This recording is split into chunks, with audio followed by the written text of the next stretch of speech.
Double entendre. That's some real shit. Yeah, we on this We all motherfucker. live, man. What's up, y'all? Shout out to y'all, man. Welcome to Kraig Facts, man. We had somebody try to break into this joint recently, so I had to hire a security guard. She works for a company called Quest. Just want to introduce her to y'all, so y'all don't be looking weird. Who's the girl in the the background? She's a new security guard for the show. So you can come in, scoot in with the chair, introduce everybody to you real quick. Yeah. Sorry, security. Hey, what's up, everybody? I'm Shy. Shy, okay, Shy. So, Shy. yeah, somebody tried to break into the joint, so we had to hire Quest Security. This is our security guard, Shy. Go ahead. You gotta say the whole thing. A company called Quest. A company called Quest. Like a tribe called Quest. Say that. Company called Quest. I guess we got some new rules. Brown is putting down because of the attempted break-in. So go ahead, Shy. Tell us what the new rules will be. Okay, I'm here to make sure Dewan ain't speaking no fake facts about Africa.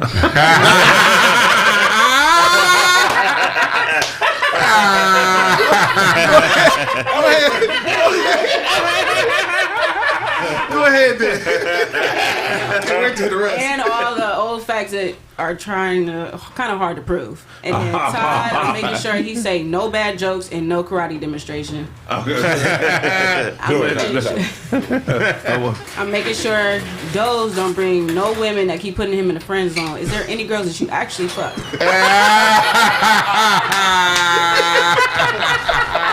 What are the numbers? How many? And I'm here to make sure Kraig, stop breathing on the mic. And stop putting off your nose job. You need to go get that done. Yeah, that shit is like a tusk right now, man.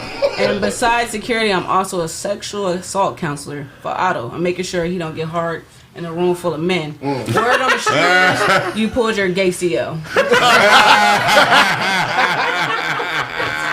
She can secure Otto. She hired. That's good work. And Blaze, you need to talk louder.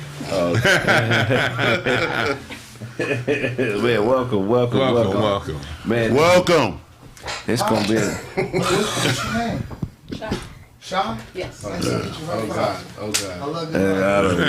Auto back there. Wash your hands. Yeah, wash your hands. You're supposed to help him not get hard in front of a room full of men. Sexual contact in the form of a high five. Hey, that's hilarious. There we go.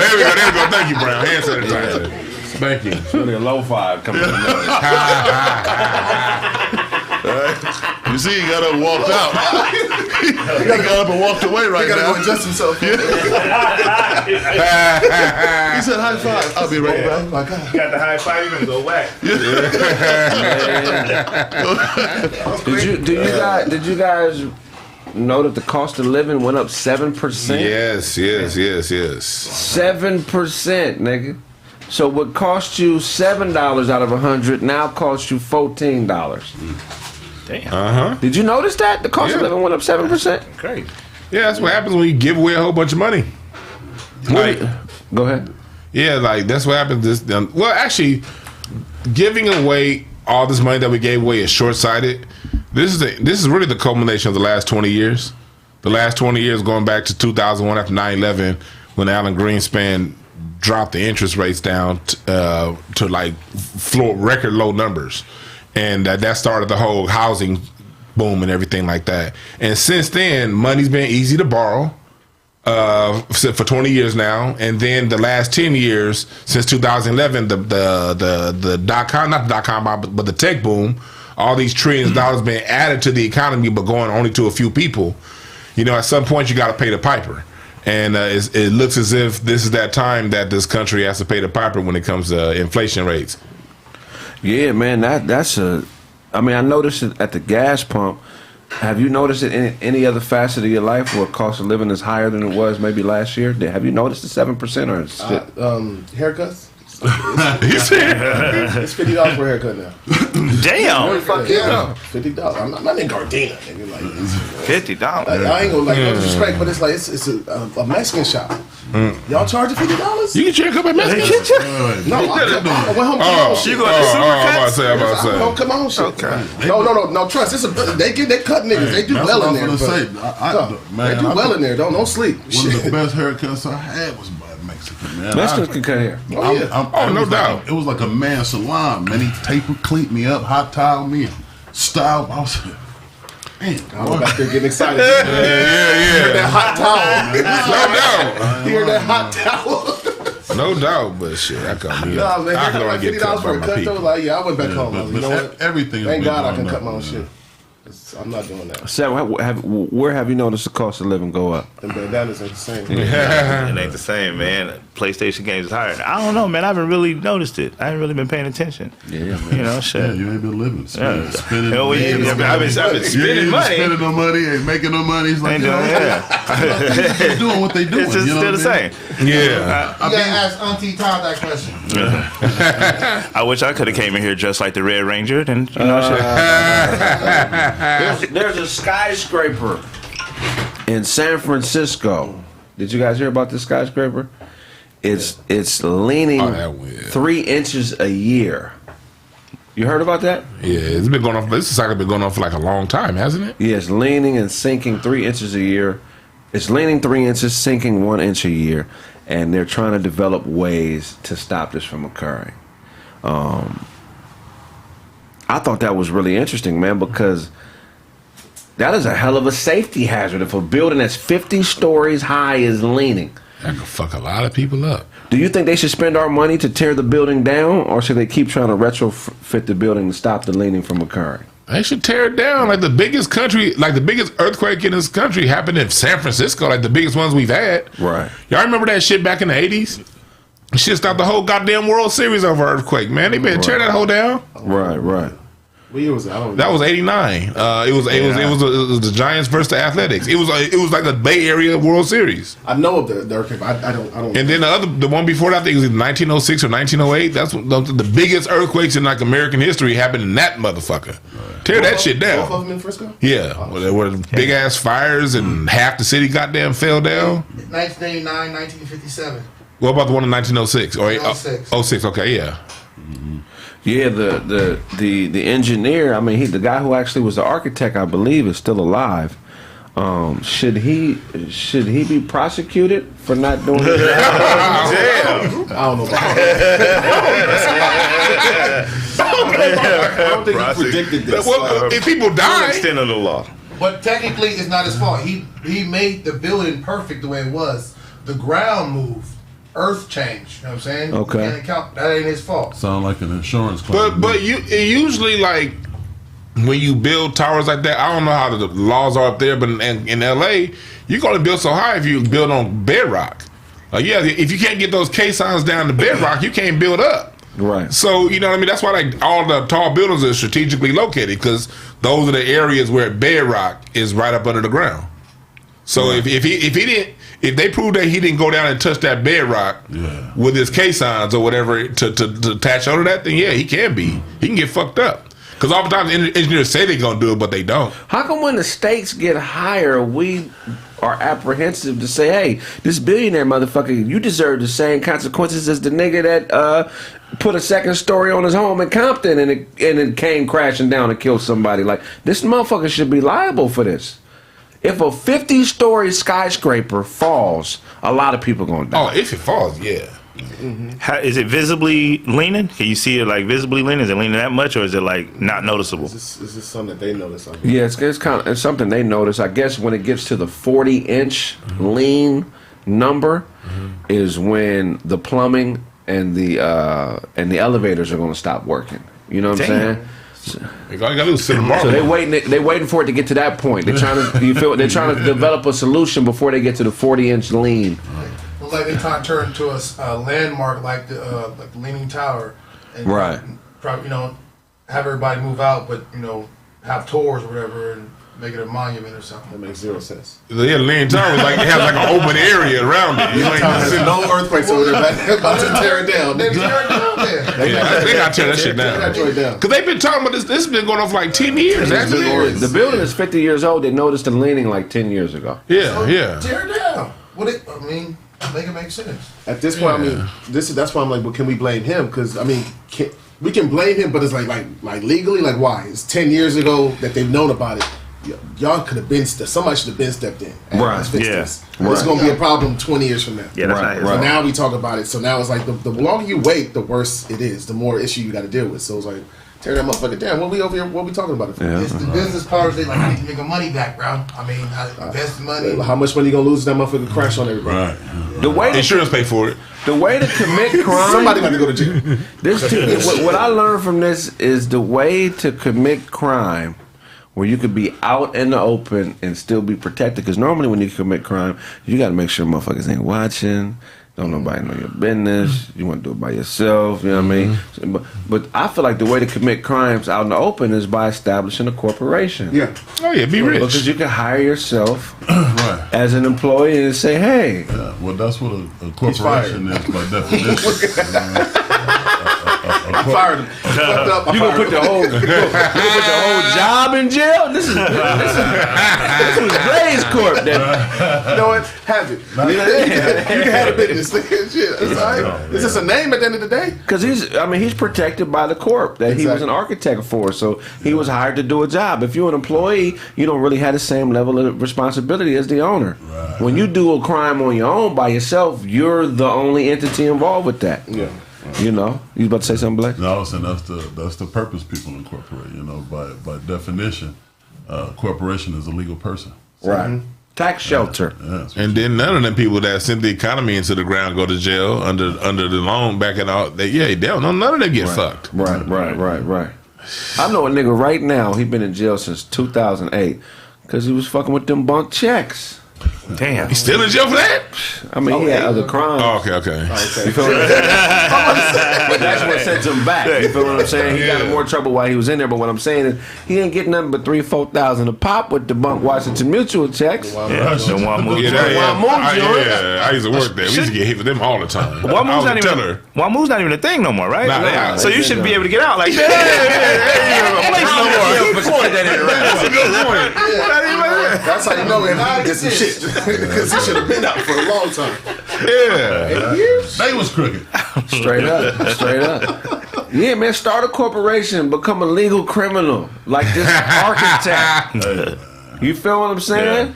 Yeah. Become a legal criminal, man. You want to fight a nigga? Get your boxing license, start a corp, and whoever you hate, invite them to the gym and whoop their ass legally. The legal system is there for you to learn how to do shit the way you want to do according to the law. Just do what you're doing now according to the law. You want to sell dope? Be a pharmacist. Right. You feel what I'm saying? Yeah. There's a legal alternative to everything you want to do. Pharmacist. Yeah, that's right, though. Real spit, man. Whatever you want to sell. Well, I'm gonna make up something, and you tell me the legal alternative to being that. Right. Okay, you're a gangster. You're a killer. You kill niggas for the hood. You work for the LAPD. Yeah, you be a cop. You kill niggas all the I time. work for LAPD. Cop, they got gangs in the police departments, proven. Like Look, you're a sexual deviant. You got urges to rape motherfuckers. You could do what? Congress. Porn. Congress. Porn is crazy. I don't want to agree with Otto. I'm gonna go with Congress. I'm gonna go with Congress on that. You can kill yourself. Fucking everything in the room. Every woman you date got a bunch of kids. You don't never got no kids on your own, but you only date women with a bunch of kids. What could you do? Daycare counselor. I don't give a fuck what I make up, nigga. It's a legal alternative for Preacher. Preacher. Preacher, yeah. Preachers are marrying chicks with 6 kids. You know what I'm saying? That's funny. You like stealing cars.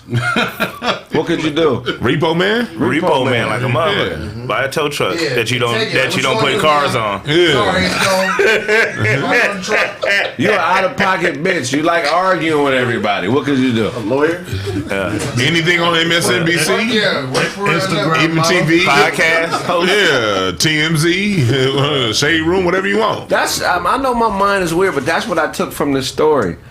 It's like this guy made a hell of a mistake, and I know he didn't do it on purpose. Yeah. But at this level of life where we are, the mistakes that we make, we have to pay severely for, especially mistakes that can cost others their lives. Yeah. So you might as well position yourself to be able to make mistakes and be protected. You know what I'm saying? Yeah. You know, that's a good point. That's a Period. good point. Point blank. My other joint was the zodiac signs. Shit, I read some on zodiac signs. You know that your birthday is actually wrong. Yes. Did you know that? Yeah. Like, I just found that shit out. This whole calendar's wrong. I was born on It's the wrong day. because what it's based on, the system is based on, I guess the positioning of the stars in accordance to the sun and the earth, and you know each zodiac sign is a different constellation, but the size of the constellations differ. So the amount of time that it takes the earth to travel around the sun, because They used to be Mask. matched up Take together. the mask off. Nigga. Forgive me. They used to be matched together back before, because the whole system was based off everything revolving around the earth. everything revolved around the Earth, exactly. But then once three different, the scientists debunked that idea and realized everything revolves around the sun, astrology and astronomy went separate. Ways. Astrology and astronomy used to be the same thing. Yeah. But once there was this, I guess once that shifted, astronomy went its own way and astrology went its own way. But they used to be the same discipline. That and also the Earth's wobble. It was when a lot of stuff was tracked. It was the Earth had a different rotation than it does now. It has a 26,200 year wobble. Exactly. And so what that does is it changes the point of view from where we see the stars. So a lot of that stuff was charted 6,000 years ago. Right. So we had a different position, in the universe than we were back then. So Right. that also accounts for it. Right. And also Caesar's bullshit ass calendar. Right. Caesar's a bullshit. How you gonna add 2 months of the year? Yeah. Wasn't there 13 months at one No, point? it was 10 month. It was a 10-month year. And when Julius Caesar reformed the calendar, he added July. That's what July means, Julius. What about August? I think it was another. August. It was his successor, Augustus. Esophagus. There was another Augustus. Okay. That was Julius's successor, and Augustus was like, "Well, shit. Since Julius got a month, I want a month too." Right. And that's how we got August. But before that, it was a 10-month calendar. Right. And all that shit had out. So our shit's all fucked up. In other words. So, as a game, astrology and its predictions of fate and personality can be fun. However, the subject has no basis in science. It is to science what the game Monopoly is to the real estate. That's what white people say. It's definitely scientific. That's what they say. I'm not gonna listen to people who came in afterwards and be like, "Yeah, no, it's that." No. Our ancestors say it's a science. God damn it, it's a science. At that point, but It still is. But it's off track. It's not accurate. Not saying that it's not true. It's just off, and we don't really know who we are exactly because we were following a Gregorian calendar. Come on now. I never Right. really trusted it when I heard that shit when I was in like 7th grade about them adding the student. I was like, hold on, so a motherfucker just be like, okay, I'm that nigga, so we just gonna add that motherfucker. Yeah, and the beginning So of how the fuck old am I? and like the beginning of the year is March 21st. The equinox, Right. Not the equinox. The solstice is June. The equinox, Right. And that's the first day. The first day of spring is supposed to be the first day of the year, And they done changed all this shit up. Ladies, But it's you still know- a science, though, nigga. You know, if you didn't like DeWine, that people would call you a bigot. Because you don't like big motherfuckers. Well, no, I don't know why. I don't fuck with DeWine. I'm a bigot. where'd that come from? Red Hampton. That shit was- Hey, Blazer. But I thought there was I'm used to him being funny, so I just start giggling and shit. I'm gonna figure this shit out. I was like, where? Where the fuck Where's it going? Where's it going? Where's it going? But what was you saying? That's it. Yeah, man. I thought there was a 13th month called esophagus or Osophus or some shit like that. No, there's a 13th zodiac that they're calling out right now. And it could have been because multiple people had different calendars, man. Like if you're in the southern hemisphere, the first day of the year was September 21st because that was, that's your summer. So the calendars vary. China's right now on a 3,000 year calendar right now, So it's all like different cultures, different things, and so all of it's true. That's why I don't even argue with people over that shit. Right. Because anything you can come up from the past, yeah, that's true. Right. Because people, different cultures practice different things. There we go. It seemed like programming to me. It just keeps us all bottled up. Like if the same way how people will grow plants. You know what I'm saying? You're able to like grow weed. You're able to control the age of the weed and how fast it grows by taking full control of the light. You know what I mean? In a controlled space. Us being programmed and following calendars and having this age at a certain level. You know what I mean? We allegedly are in our 40s. I don't really follow that. You know what I'm saying? Like if in ancient times people were able to live thousands of years, you know what I'm saying? They wasn't on the calendars we on. So again, hence why I'm born again every day. Yeah, I don't really think about it because we all have a circadian calendar inside of us. Say that on the way out. Yeah, he did. The whole reason he said something just to say that. All over there looking like Lonnie Hathaway. Born again every day. Born again every day. That sounds like an excuse he gave his girl. Look, baby, Born again every day. give me time. Oh, you got that joke. When he get it, he want to explain it. that part meant that part. We know you got it, Nick.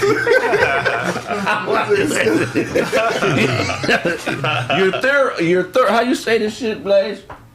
Your Max. Put it in the glass. Duramax. Did anybody buy the Bitcoin your Max? Nah. No. So Kim Kardashian and Floyd Mayweather are being sued right now because they endorsed a coin called Ethereum Max, and I guess it was a pump and dump scheme.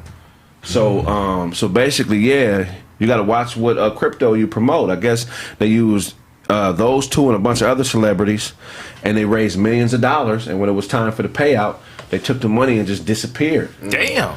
I don't like how they going after the celebrities though. Go after the Bernie Madoff who made the shit happen. Like you're never going to fix shit until you go after the people who create the problems. As long as you go after people who are extensions of the problem, that's like cutting your hair. The shit gonna grow right back. Right. You gotta go right to the root. Nigga. He said he had Sprinkle a little ether on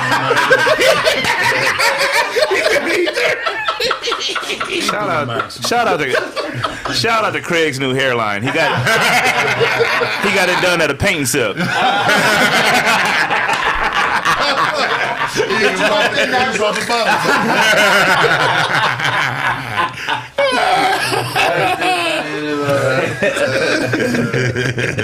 Yeah, they've been sued for some real money, man. This isn't the first time Floyd got sued for this, though. There was another coin about a year ago, and he actually had to pay the Securities and Exchange Department a $600,000 penalty. I had no idea about that either. Wow, that's probably why he had that little fight. Well, that's funny that you said that because he promoted it in that fight. Okay, and he was fined for that. Oh damn. shit! For promoting it in the fight. For promoting it in the fight, and I guess it was another pump and dump. It's just more going at the people.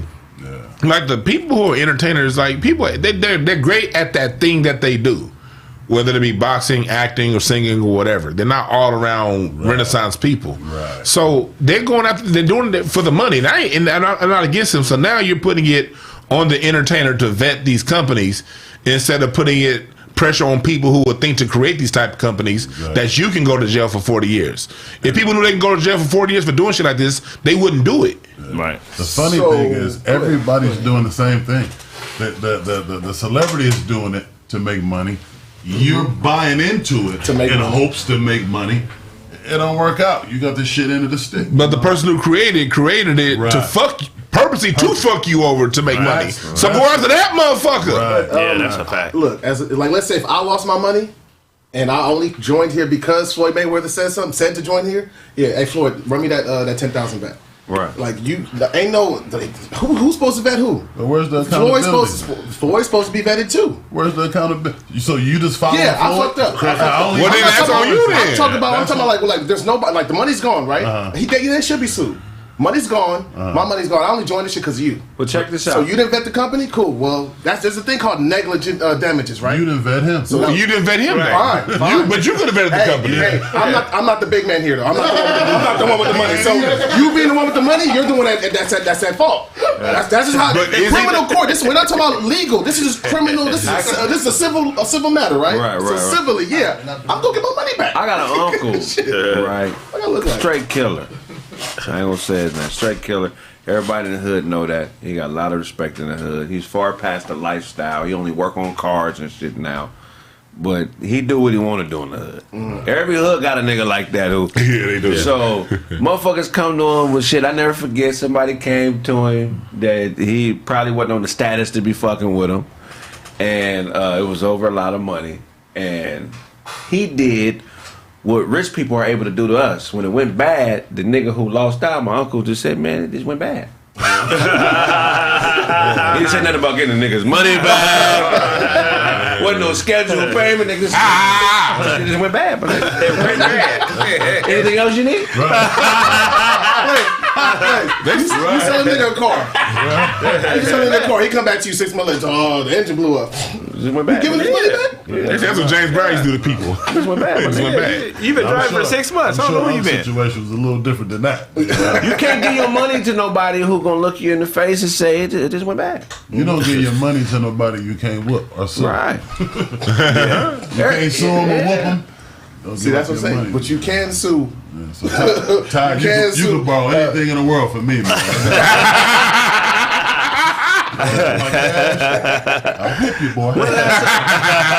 When the last somebody, and be honest, it ain't gotta be recent, but when the last time in your life somebody was able to just hit you with, it just went bad, and you had to accept it? I like to think I'm that mature, but I don't really think I'm mature enough to accept those words from nobody. Now you know what? I must have told you. You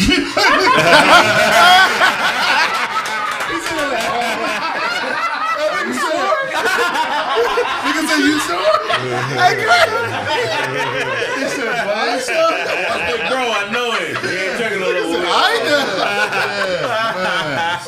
know. We all sharp. We all didn't take a Sharpness is a timing thing. It could be some times where you're not at your biggest or at your most elite level, and somebody a little sharper who ain't sharper all the time, but this particular moment they're a little sharper. It happens. Yeah, it do happen. Sometimes the sharpness comes from like the airplane game, like what we call the airplane, like the pyramid scheme. Right. You know what I'm saying? Yeah. Like, man, put your money in, put your money in. I got some money. Then next thing you know what I'm saying? They be like, oh man, man, it went bad. You went bad.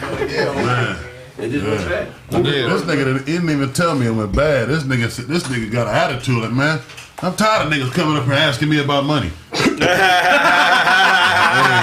about my money. I get so sick of this shit. That's, I had to pause for a minute like, nigga, then don't be owing nobody. Right. If you want to hear this story, go back and listen to my second Bobby Rush interview. He talked about James Brown doing that shit to him twice. How like he did something with James Brown in the early 70s, and the money went bad. James Brown looked at him and said, "Sometimes it's go like that." It went bad. And then when James Brown went to jail, Bobby Rush and a few other artists wanted to throw a benefit for James Brown coming out of jail to raise some money.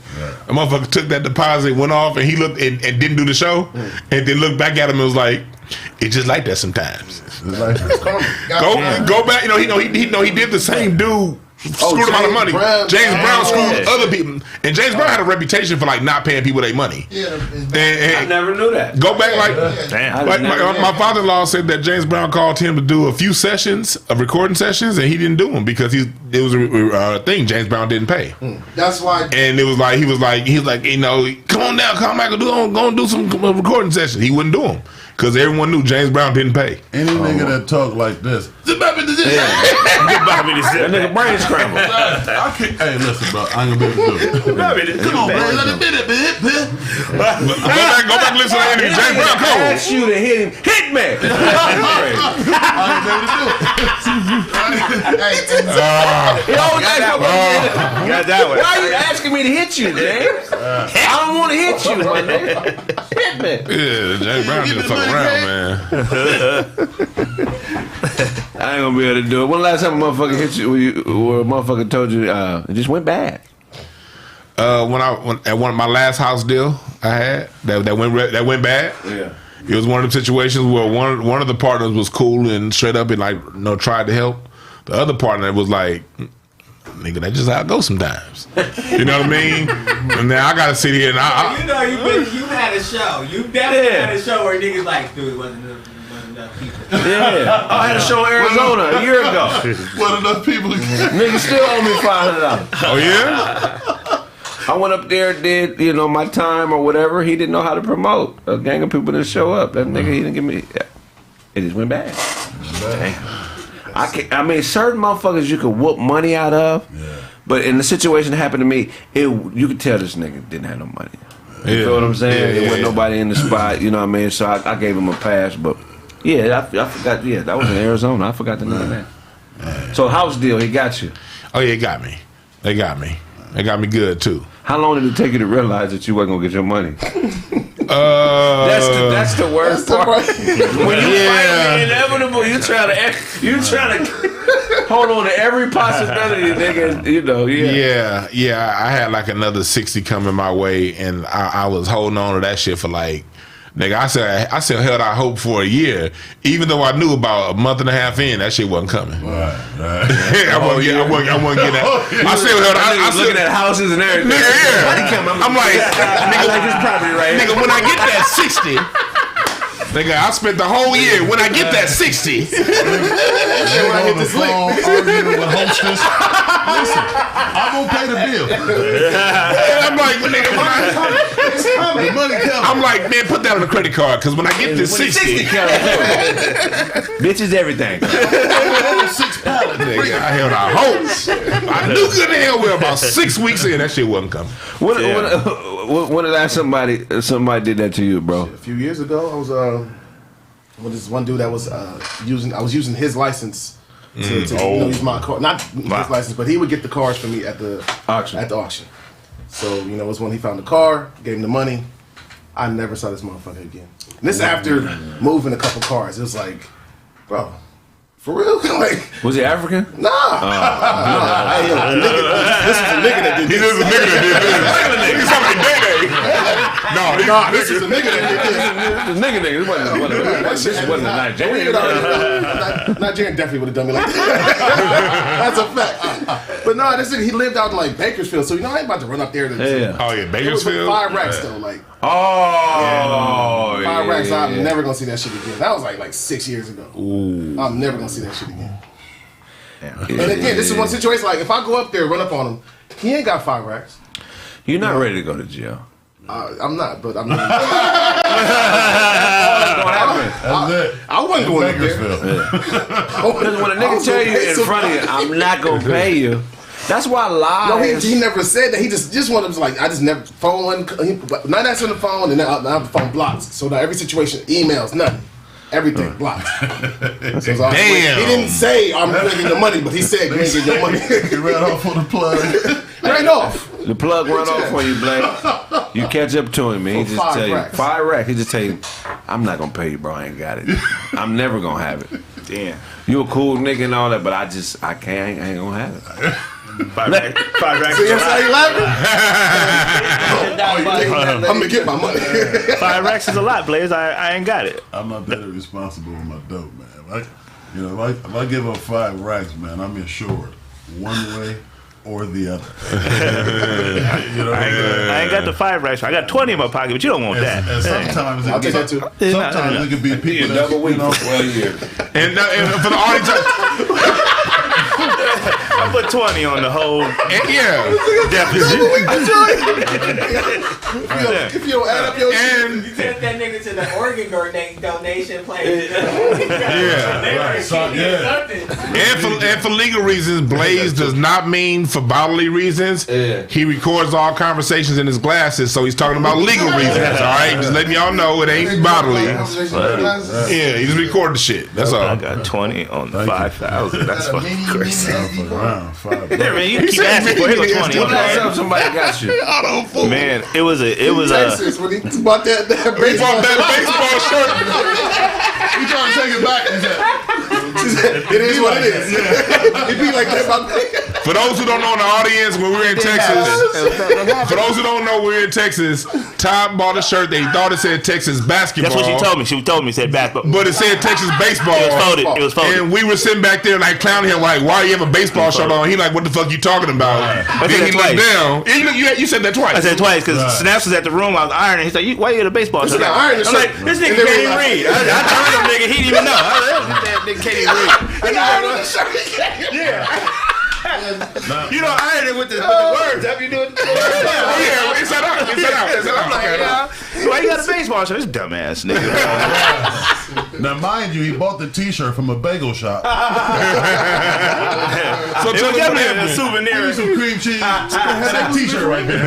They had everything up in there, man. It was on 6th Street, Austin, Texas. They might have been doing ramen bowls in the front too. I rolled up in there. I rolled in the store on the scooter too, so I was already. He didn't have his glasses on when he bought that. I did. Because I seen the Texas football one, and then she was like, "Oh, here, what about basketball?" Wait, so you didn't want to get the football one? Like you saw that? You said, They did the ones that they had. They was like old and faded. Looked like somebody actually wore it on the field. So I'm like, I'm trying to be fresh with my shit. Let me get that one right there. fresh baseball. Yeah. Prime America didn't get none of you niggas. Almost. What about 2x2.net? They didn't get none of you niggas. I remember you put that card and shit on the side of your car. But look, it's actually what it is now. Yeah. 2x2.net in 99-2000 was a scheme. You don't remember this, Blaze? They was having niggas put stickers on the side of their car. They would have niggas put stickers on the side of the car. You spend $400, you get a website. It's an online shopping mall. So instead of people going to the mall, they click on your link to your website and they purchase shit that they would purchase in the mall through the website, and you get like 5% commission on the sales. So it's basically what it is now. But the person who started it basically was just running off with everybody's paper. I went to him. It was the first. It was the first adult thing that I tried to do when I was 18. Niggas had to, yeah, I remember that. I thought I was going to, you know what I mean? They had a nigga get goofy than the motherfucker. The logo was cool. I couldn't come up with the 400, so I was broke. But I watched a lot of niggas lose their money, bro. that's crazy. The dude was pulling up in the I was like, when I get a car, I'm gonna do that. I did Cutco for a minute, but I mean, I got my money back though. That was easy. You say you did what, mother? Cutco, remember that? Cutco, yeah, Cutco. They paid me. A lot of niggas got by Prime America now. Prime America got a lot of Prime America ain't solid though. I thought it was a. Their investments suck, man. Oh damn! Like no, they are a solid company. They are a solid company, but as far as like return on investments, I remember they got me because I did have some money in Prime America, and remember that the stock market boom from 2001 to 2006 when the shit was just booming like crazy. Yeah. I'm seeing like these 0.5% returns. I'm like, what the fuck is going on? These goddamn stocks is tripling every goddamn day, and I'm getting 0.5%. Right. They wasn't shit. Yeah, no. You never got by a pyramid scheme? Nah. Damn.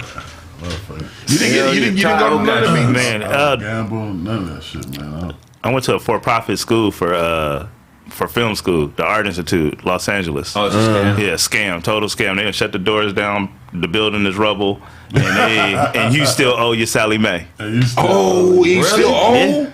Yeah, they get you. It's ugly out there. I heard Art Institute. I remember they shut that. You still owe though? I used some of my VA loan to go to ICDC. I need to take one class.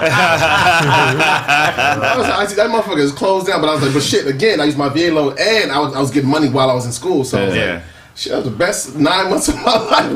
What did you major in at ICDC? No. I was majoring in criminal justice. Okay. I just needed one of their classes, so I just went in there like, oh, I'm gonna come and start this new program. But it was one class I need to take. Shouldn't you be able to say, I just went down there and paid them directly right now? Right.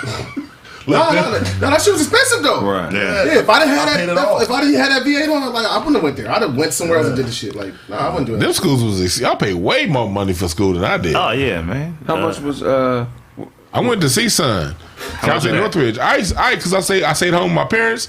Man, I used to pay $1,200 a semester cash, no student loans. I got a bachelor's degree, $1,200 cash every semester. Really? Yeah. I went to school I went to CSUN from 2003 to 2005. If you stay in California, you know, you ain't taking on the loans to stay on campus. I stayed at home with my parents and just commuted 30 miles back and forth. Right. Nigga, my shit was like $1,200 a semester. And I didn't buy books. I just memorized all my lectures. Really? Yeah, I didn't buy books since I was $1,200 a semester. I got my goddamn all degree. Lectures right here. Oh no! In the college book. Lunchtime. Damn. All right. You look like the return of Klay Thompson with that haircut, nigga. Fuck yeah. And this nigga Blaze is looking like the fourth blood ever. Respect, you know. That last year of school, it cost $30,000. Ooh. Yeah. Wait. My last year. Because I went to private school out in North Carolina. You had to get all your shots and shit. Where you from? Nigeria? Y'all niggas be scared. I'm from Gardena. All day. I'm Nigerian, but I'm from Gardena. You understand this? Roll your sleeve up, sir. It's fine. Hey, somebody in your country better not hear that. You fucked up 30,000. 13,000. Nigga, you, Yeah, that 5,000, that shit went up. you Oh traded my the God. Nigerian Why was city. it so much? It was the whip. Oh, Yeah, it was a Range Rover. okay. Yeah. Bought it to fix it. I'm sure he fixed it and made it. Got a profit from it because we got it. Yeah, I got it for like $5,000. Yeah. That's a $10,000, $12,000 car. Right. Probably needed like $2,000 worth of work. I'm like, okay, we split he did everything. We split but this had been like, this was like the 6th car though. That's what I'm like, damn, Before you he ran stupid. off. You stupid, nigga. You know how much money we could have made over the couple of, like, what the fuck? We had already made so much over the past 6 months. And you gonna do this now? Like, then he must have had a baby on the way or something. Like, He found out you went to ICDC. Like, what the fuck am I doing? he found out I had some money. He just he ain't gonna need it. Shit. Fuck that nigga though, man. Stupid bum ass nigga. Keep the 5,000, When you bitch. find out you listen to that commercial, you could be doing something with your life. This is the funniest thing. I never saw the commercial till I was there. What you doing? Get up, I'm man. over here just looking about where can I find this one class? Oh, they got over here. I'm gonna go over there, and I'm there like I'm in the fucking office. And they got the shit playing. I'm like, is that little Romeo? Yeah. Fuck. I would have knew Oh, this is instantly. He was like, come on. Nigga went to No Limit College. Hey, Craig, I got a question for you, man. Oh shit. What lesson did you learn? What lesson did you learn after getting screwed over? After getting screwed out of money, what lesson? You got something out of that you use the rest of your life. Right. What did you get out of that? Well, I think the main thing that I learned from losing out, because there's been a couple situations, is I guess that you have to have the mentality like you got to learn from everything. Because you can't make money if you're scared to invest it. Yeah. So you can't let the possibility of losing stop you. You just have to do your due diligence, and you have to weigh the risk. Yeah. And in finances, they have equations that you could plug in numbers and weigh the risk of an investment. You know what I'm saying? They got ratios, straight line depreciation ratio. They can calculate depreciation on anything. You feel me? So losses are part of gaining in finances. So it just taught me not to be scared. That's dope. So you know what I mean? So now if I invest money with somebody, I want my bread back, but I would never give nobody anything that could break me. But I wouldn't let my fear of losing stop me from positioning myself to really make some real bread. Because I've made money. There's not a lot of people who do this in the world, but I've literally taken ideas from my brain and made money off of them. And a lot of people don't understand how to do that. You feel me? So I know Blaze is that type of nigga. I know you are. I know Doze is.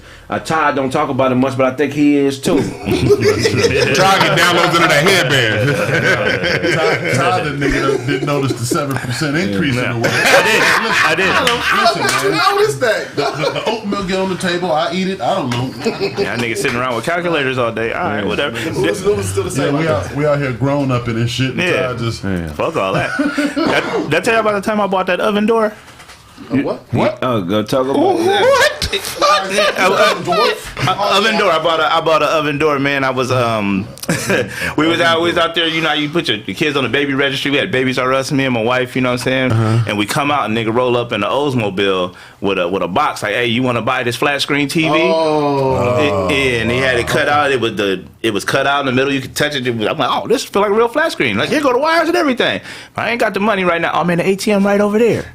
So I went over there to the ATM. He gave me a little customer service number I can call back just in case the deal don't go right. Gave him the money. How much? Man, I probably gave him like $500 right on the spot. Yeah, and that was like the unauthorized money in the marriage. You know what I'm saying? You got the little money you could play with. I went all the way into the rent money and fucked that off. Yeah, I went to the rent money. We didn't have rent. Look what I did, man. You always calling me stupid. Flat screen. What did you do with the oven door? You still got it? First of all, what makes it so cold His is wife make him sleep on it. She should have.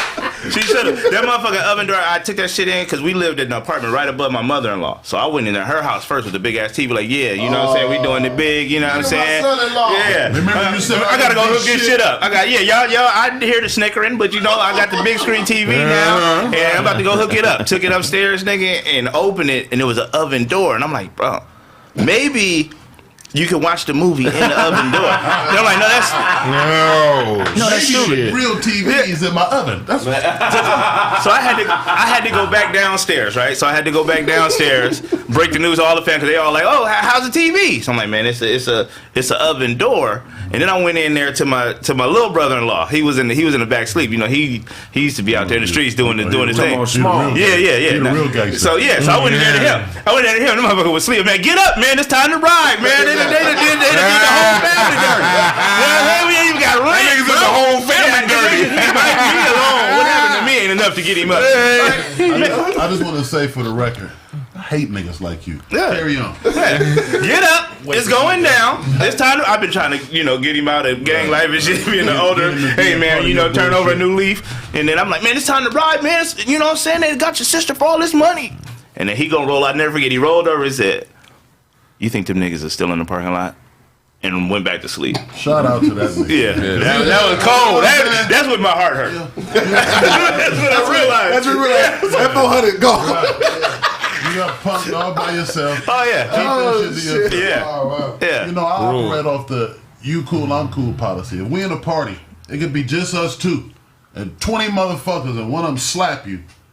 If you cool, I'm cool. You know what I'm saying? If you but cool, at the same I'm cool. time, if you ain't accepting that, you get down, I'm gonna get down. Fuck it, I'm with you, man. So you'd have been ready to go back down to the IKEA parking lot? No.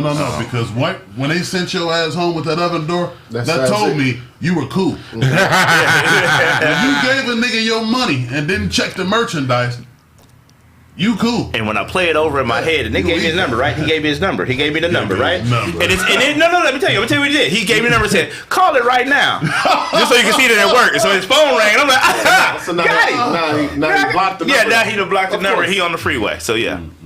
What would you do if you ran into him today?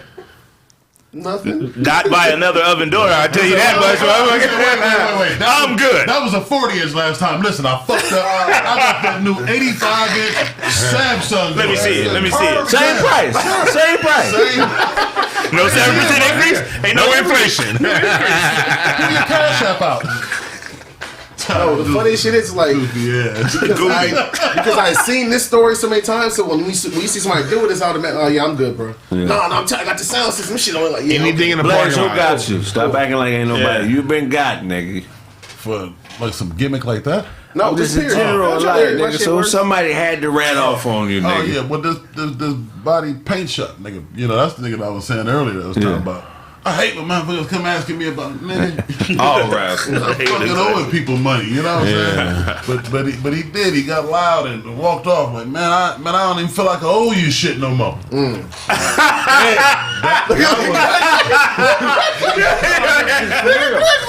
Just because you feel that way don't mean it's real, my nigga. I've been bringing you all these customers. It's worse when you bring a nigga customers. Yeah, it is. And they act like, well, Hey, yeah. For real. I already beat up his two sons. Smack him.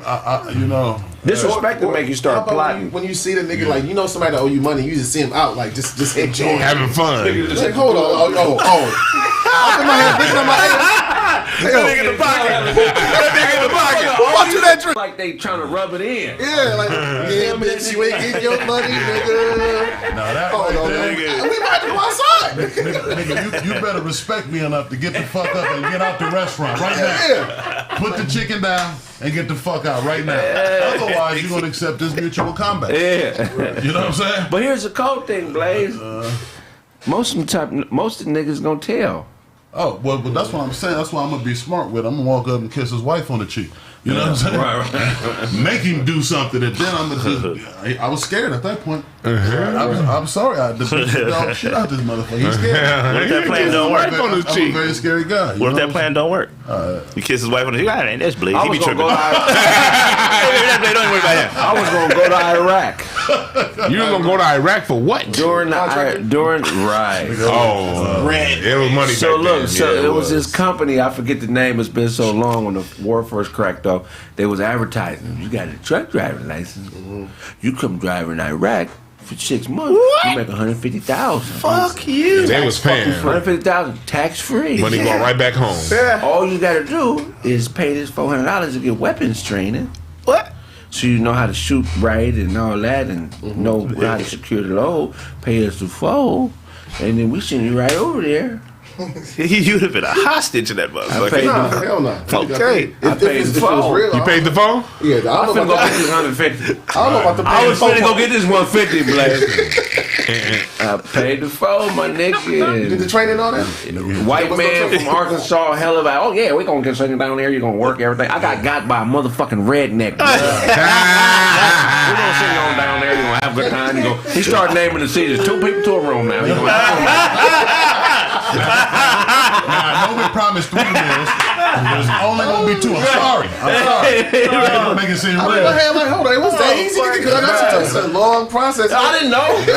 I'm 20 years old. I'm 21 years old. I'm like, nigga, I remember them offers. 400 to do what? I'm finna go get this 150, Blaze. Right. And I started counting. When I get back, I'm gonna start a record label. When you start counting the money, that's how you know you're really getting got. Don't make plans. If you about to hit a lick or get some money, do not make plans until you get the money in your hand, because it puts you into a place where your perception is not based in reality. Right. That's true. It makes you it makes you easier, and you get dug into a deeper. That's when motherfuckers can come back and just really rub it in. Oh well, the 400 wasn't enough. We've had a problem with the administration, so it's going to be another 350. Do you have another 350? And they gonna keep getting you because they know you're not being real. Yeah. Good point. That shit. I thought a script was gonna sell one time, and I was working, so I started slacking off at work, coming late, not doing work and shit. And then when they hit me with the, hey man, hey, it just ain't gonna work, I had to start trying to be the good guy at work again. But I was already written up and shit by that time. So I'm about to be rich. Sorta. Probably. Maybe. Oh shit. Yeah, man. Yeah, they got me for the phone, man. damn. What you got for us, Ty? All right, man. So what I got for y'all, man, right now is Steph, man. Steph Curry said he's taking the Warriors with KD over the '96 Bulls. Me too. Me too. Yeah. I agree too. I thought y'all was gonna say something different. Steph said 6 games. They might sweep. They might sweep them. The 92 Bulls, like they played, them Bulls played against, well, you said 96 Bulls? 96 Bulls. Yeah, they played against the Sonics. The Sonics were good. And actually, Sean Kemp was killing Dennis Rodman. But when you got Sean Kemp and only Gary Payton and, Hersey Hawkins, they were cool. Yeah. But with the Warriors, you have 4 guys on the court that can score and 2 more off the bench. Right. The game. That's a way different defensive matchup. Way faster than it was back then. And Paxson. It just makes no sense. Only 2 of the niggas on that team would make the NBA now. Payton and Kemp. No, yeah, and then on the Bulls team, Jordan and Pippen. Nobody else on that team would be. Robin would. Robin would. He wouldn't be a monster though. Yeah, he wouldn't be a monster. Because old school Ron Harper, like that age Ron Harper couldn't stick in the league today. Yeah, but that age. Earlier Ron Harper, the first round draft pick in any era. But I'm talking about that age Ron Harper. This is after the microfracture surgery. After the injury. This is after the injury Ron Harper. You could school Kukoc could probably play.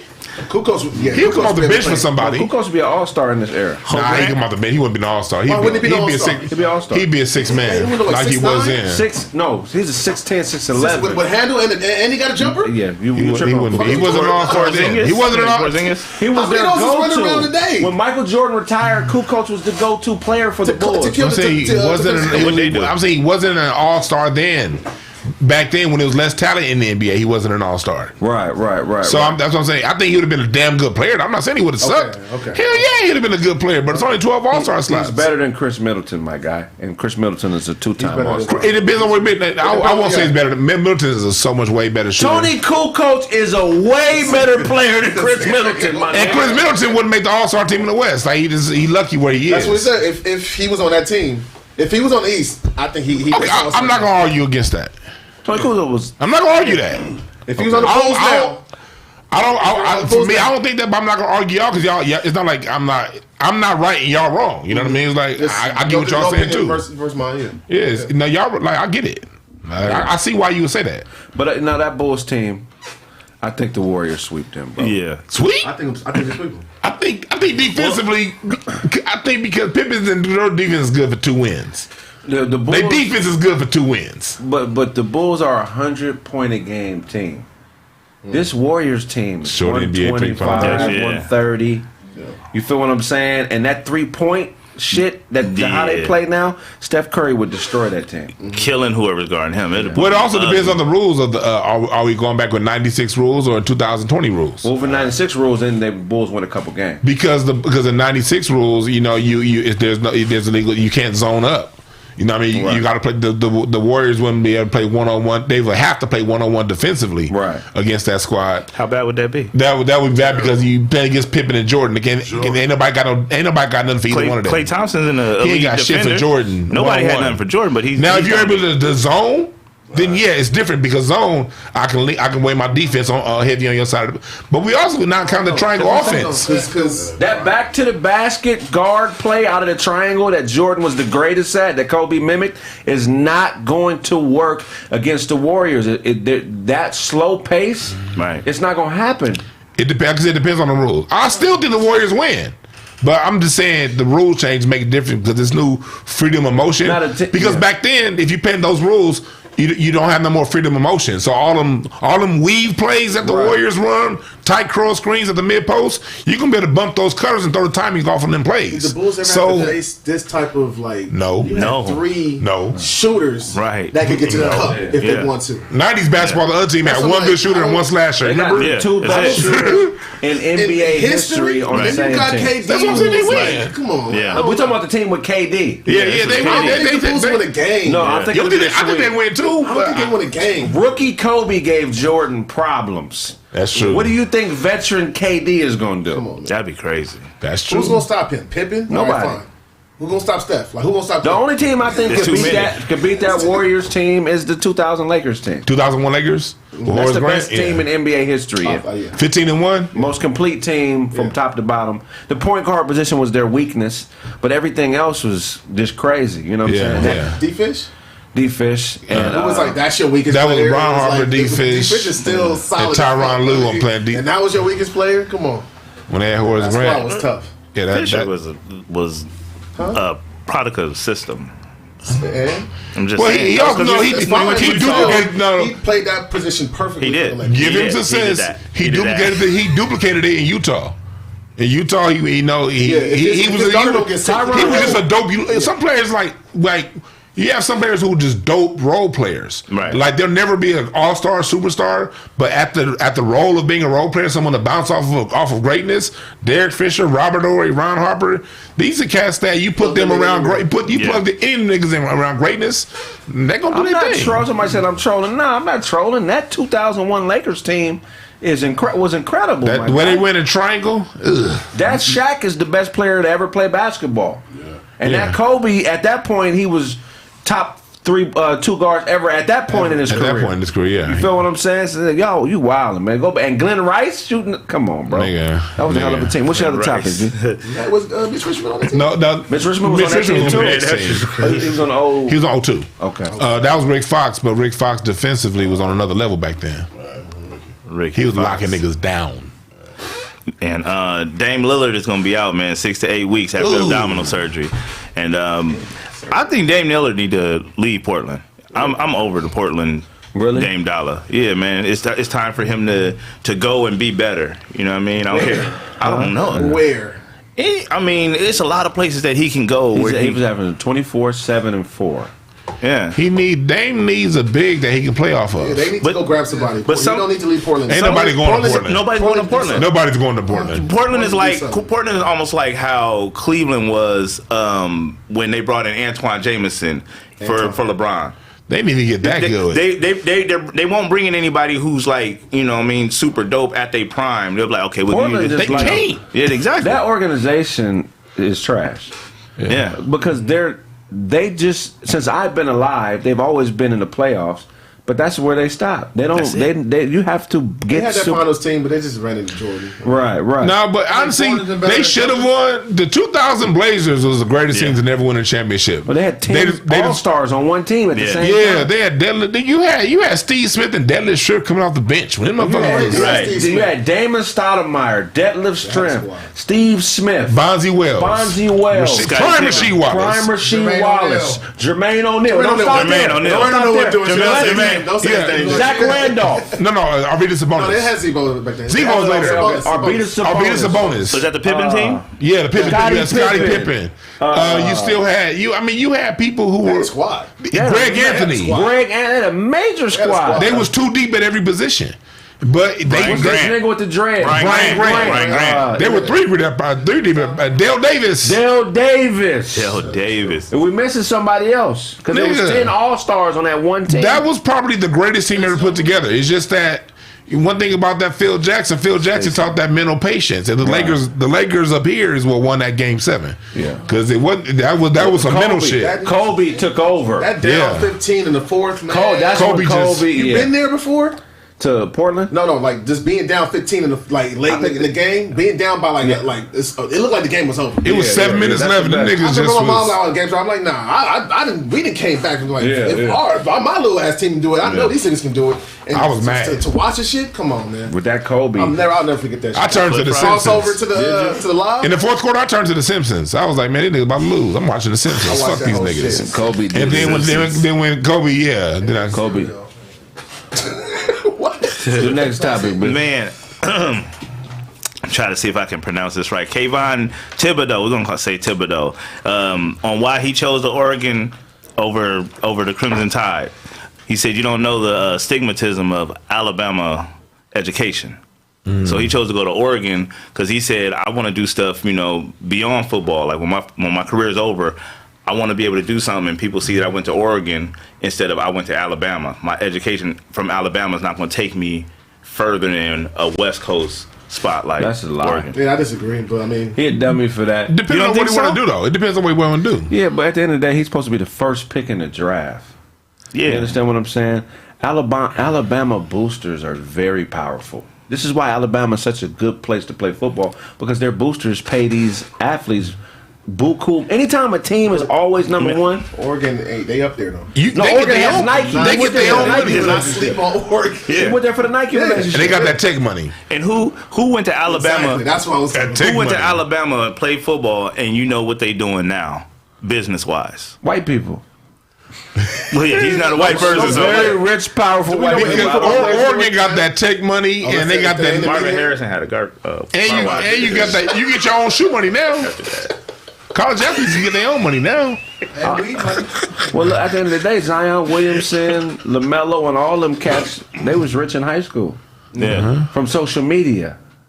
You feel what I'm saying? Yeah. So I just think his take on this, I get what he's saying, but this is a number one pick. This isn't a fourth round pick that has a possibility of going to the league. This is a guy who could have went to junior college and still been the number one pick in the draft. He's a number one pick, but he's an edge rusher. So I mean, how big can you be doing that if you ain't Reggie White or somebody like that? And I feel where he's coming from, because look, even if he plays and has a Hall of Fame career, that's 13 years.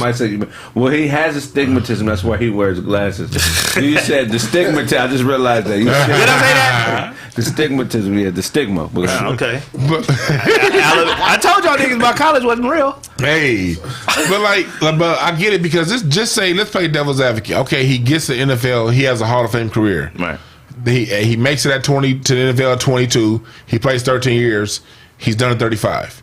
All right, cool. He still got another 60 years to live. Right. 50 years to live. So you might as well, all athletes should be looking at what they want to do after football because basically Ivy League then. basketball too. Because look, you have the greatest down payment on anything you ever want to do if you make the league.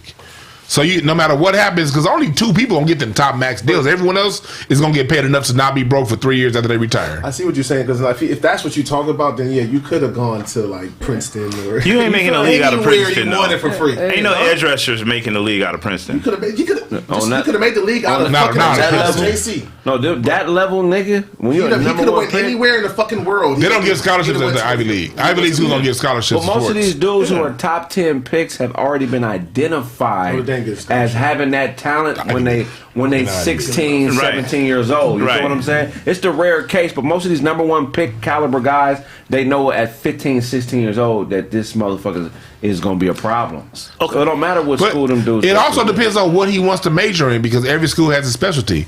Down south schools major more in working the agriculture. West Coast schools like Oregon, they have a lot of tech, and tech is where the money at. So if you tell me Stanford ain't better academically than Oregon, like I don't buy it. Stanford, he probably wants some Nikes too. He probably wants some Nikes too. Nigga went for the lifetime Jordan. Yeah, Them still West Coast schools. That's not a bad thing. He said that. I would do it. Stanford though, like again, if you really talk about what you want to do after, if you talk about academics, he said that Oregon ain't Stanford. No, he said, but it's not a West Coast school, so Stanford is included in that. Stanford is included. But he didn't go to Stanford. No, I'm just saying. Stanford is on. Stanford doesn't have a grading system, right? You don't get A's and B's at Stanford. People who get accepted into Stanford are already elite. Everything is group projects. So when they give work to the students, everything is group projects. I forget what they call the system, but they're like, nigga, if you go to Stanford, A is easy to you. We need to make sure you work well with others and can solve problems. That's what Stanford is for, is to take the elite thinkers and make them more sociable. You feel me? So Cal Berkeley, the number 1 public school in the country. You gonna tell me that it's Oregon? So he wanted some Nikes, my G. Yeah, he wanted the Nike. But let me ask you this, Craig. You was a baller, right? You ball. Definitely. You got recruited. Say you got recruited, right? And they say you can go to Duke or SC, or you can ball out at Princeton. If you wanted to play the best and you want to do this shit, you gonna pick one of the schools that's got basketball history. If I'm going to the league, if I'm a number 1 pick type of guy, I don't know if I'm a guaranteed number 1 pick. I'm a different thinker. If I know I'm the goods, I may go to Princeton just because I know I'm that nigga. But they don't offer scholarships.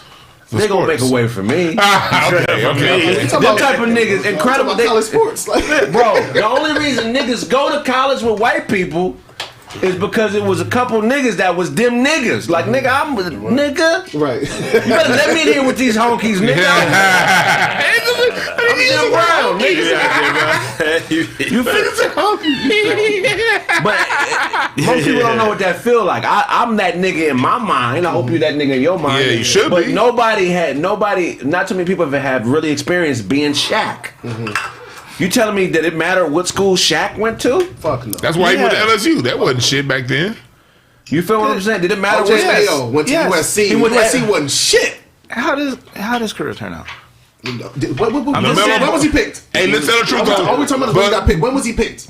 I'm just saying. Top 3. Yeah, he was top 3. But to go over what Craig was saying, shit. Remember this time 2 years ago, everyone was saying LaMelo Ball is crazy for not going to UCLA, for going to go play in. Oh, your daddy ain't shit for sending you to Lithuania. It's going to fuck up your NBA chances. That nigga went to Lithuania, got paid, and still was a top 3 pick. Right. And look what he's doing right now. No, it doesn't matter what he's going to do.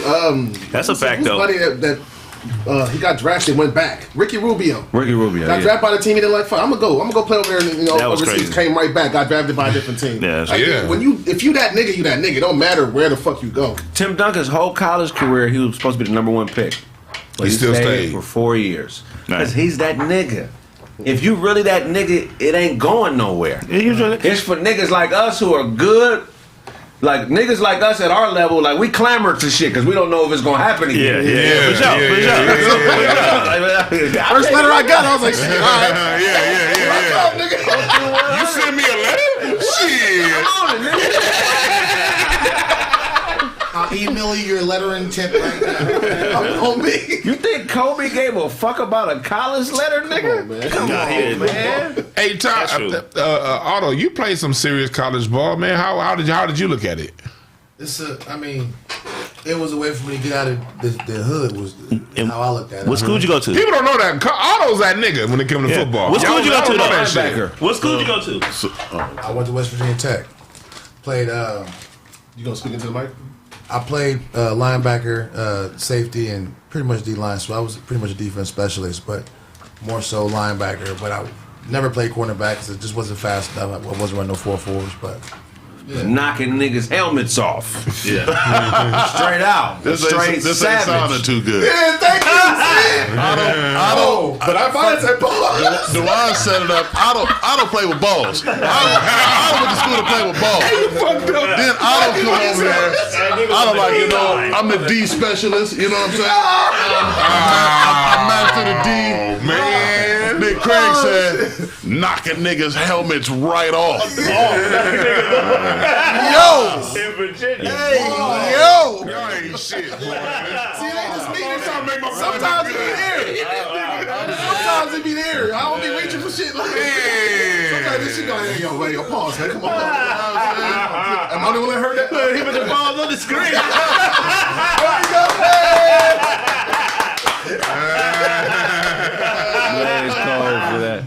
I like that. Oh, yeah, we need that. Thank you, bro. Thank you, bro. Thank you. Smash that like button, man. Blood. Button. Blood? You looking at it? Blaze Smith, fuck Yeah, you looking at Blaze. Blaze just like a Hulkamaniac. Yeah, brother. He's just like a Hulkamaniac. That's funny. That is the whole That's the colors, yeah. Red and the yellow. Y'all had the doll when you was a kid? I had the dog. I had the doll, had the belt. On the little same one? Yeah. I had the ring. You know, little figure ring. Get that. You get the Hulk Hogan. You had the ring? Snooker. You had the ring. Yeah, Jimmy Fly. That's awesome. Yeah. My parents got that shit for me. Christmas That's right, 1990. What you got for us, Otto? In Hollywood news, your boy Machine Gun Kelly and Megan Fox got married. They tied the knot. Machine Gun Kelly got her this fabulous little emerald and diamond ring, but crazy part about it was they drank each other's blood. You know what I'm saying? Whoa! Hell nah! Have y'all seen Machine Gun Kelly? This should surprise you? Right. So you look like a blood drinking ass nigga. How much? Is that extreme? I'm saying, is that too extreme? How much blood did you drink? I didn't see how many liters it is. So. Shy. Yeah. Y'all give it up for the security guard, Shy. Yeah, yes. Would you drink a nigga's blood? No. That was simple. Nigga blood. Like, drinking blood. See, look, I get it. He can do what he want to do, but that's what you motherfuckers get. People don't need to accept everybody in hip hop. Just because they can rap, goddammit, don't mean they hip hop. Who said he can rap? I'm saying, the people be like, well, he sold so many albums. Well, look, he sold albums to people who like blood drinking. That ain't hip hop. No, but I think the whole point was the expression to his wife. whole man, you can. Does that lock in the commitment? No. Would you do that? That nigga worship Dracula. Hell no. I don't blood Dewan, drinking you ass ain't nigga. you ain't never had no blood. Nah. And you ain't never had. Hold on, man. Not no human blood. Now my steak. Hell, goddamn You yeah. ain't never had no pussy. That's all. Not on that time of the month. Yeah, You didn't know? You don't think it'd be leftover residual Y'all blood? People do that. Y'all niggas is wild. People do that. People do that. See, no. See? I don't do You it. had somebody eat Probably. your pussy when it was bloody? No. That's I wild. didn't say I did. But ain't that the same thing when you were younger and you did that whole cut your hand and... You never Yo, had but a you not blood drinking brother? though. Nah. Yeah, I feel like Blazing had a blood brother. I don't know. No. For my father. I want you to swear your life to me, brother. Before we do anything else. I need to swear your life to me, I man. grew up in the crib neighborhood. That's a strange feeling to have. That is Blood brothers. that's nasty. Yeah, nasty. I mean, I just think that you need to know how much. Like, is it a shot of blood? Like, or is it like a cup? You babysit. You babysitting the blood cup. I'm sure it was like a little vial or some shit. Either way, like when you see Machine Gun Kelly, it's like, he looked like he drank blood. Like, That's nasty. I mean, it could have been just droplets under the tongue. I don't know. either way,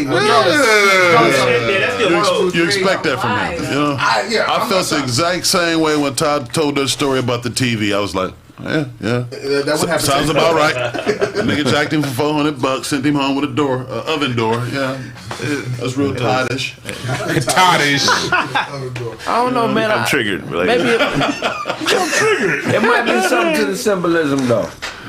You know what I'm saying? What's the difference between a drop of blood and buying a ring? ain't no blood in your mouth. No blood in the mouth. Well, so It ain't COVID-y. That's pretty. It's a whole pandemic outside. Yeah, that's nasty. Yeah, we are in drinking So, blood. well, you telling me if your girl busted her lip, you wouldn't kiss her and suck her on her lip a little bit? No. Not intentionally, No. but I'm saying accidentally, or if her gums is bleeding. No, here's some peroxide and cotton ball. What kind of chicks are you running into, bro? You be kissing blood. You do kiss bitches in the mouth, right? Yes. You know the human mouth is the nastiest dirty as shit. place Yeah, on the face of the earth. But I don't Blood kiss it. If coming I out. see blood, I'm not kissing it. What if you don't see it? What if you just tasted it? Huh? Yeah. What is wrong with you? You tasted it and you gon' take it down? You ain't spitting it out? Come on, Otto, talk about it. Yeah. There's sacrifices you have to make it. You didn't even spit it out, huh? You just Niggas do nasty shit all the time and act like they don't do it. You wipe your ass with tissue, you don't know where tissue came from. Man. You don't know what is on that wet wipe. That's okay. You wasn't at the factory when they soaked it. That could be nigga. But we just You be wiping sperm up your ass. No! That's a pause! Cerebral palsy. Marinating tissue and put Jesus Christ! not puss. Not that. Don't want that. Don't want that. Not puss. oh hell no. Anything but I that. would never. I'm a big puss. Puss, I would never. They got me on the internet talking about puss. No, this cow puss makes things soft. So that, Where are Say my cow manners? puss makes everything cow soft. puss. Oh, puss. Puss. Why do you do I don't even know. I don't know when he's saying puss. So, You'd have been better off. I don't even want to know what you Why do you know that? Like, Come on, I'm Otto. just saying a lot of the shit. Damn. A lot of the products we use, they use animal blubber and animal motherfucking fluids and shit, nasty shit. cologne. Nigga, what you think chapstick and all that shit is? You just think it's just what you think it come from? Fruit and Vaseline. Man, stop it. Juices and berries, nigga. That's animal fat. In the face. Oh, yeah. you know that? Right there. You know that's what the oils. That's what made it oily. Lip gloss is popping. Look at you. Yeah. Out there. We put fluids from other animals on our body Right. Come on, when you say it like that, man, come on. all the time. I didn't know that. Chris, he's listening over here. I didn't know that that's what that was from. If you was lactating and you put your milk in a cup and came back, nobody in here would drink it. But if it was from a cow, so I'm saying we do nasty shit all the time. All those, that came your team? Put it here with that vodka. And you know, because it's vegan, that's what Russell Simmons said. Oh, you over there eating that cow pus and all that other stuff? And I started looking at my pizza like, damn, nigga, you really had to just ruin a whole meal. Damn. Cheese is fucking cow mucus. The hot dog is It's mucus, nigga. hot dog Milk is got my the best mucus. thing ever. Mystery meat. It's snot, nigga. It's fucking snot. You telling me almond milk is almond snot? No, almond milk is from almonds, nigga. It's almond juice, nigga. It ain't no almond nipple, so ain't no almond milk, nigga. If ain't no almond nipple, it ain't no almond milk, nigga. It's almond juice that happens to be white. They milk the almond, nigga. What you mean? They juice it the way they do cranberries and apples and shit. It's an almond with nipples on it. Nigga, that shit is almond juice, oatmeal juice. That shit's juice, nigga. It's white. Otto said, and this is the reason I eat ass. It's just simple. Yeah, you know what it is. I know what's in there. Yeah, I know what's in there, man. It's ass. It's half a day. It's a whole day. Sure thing, brother.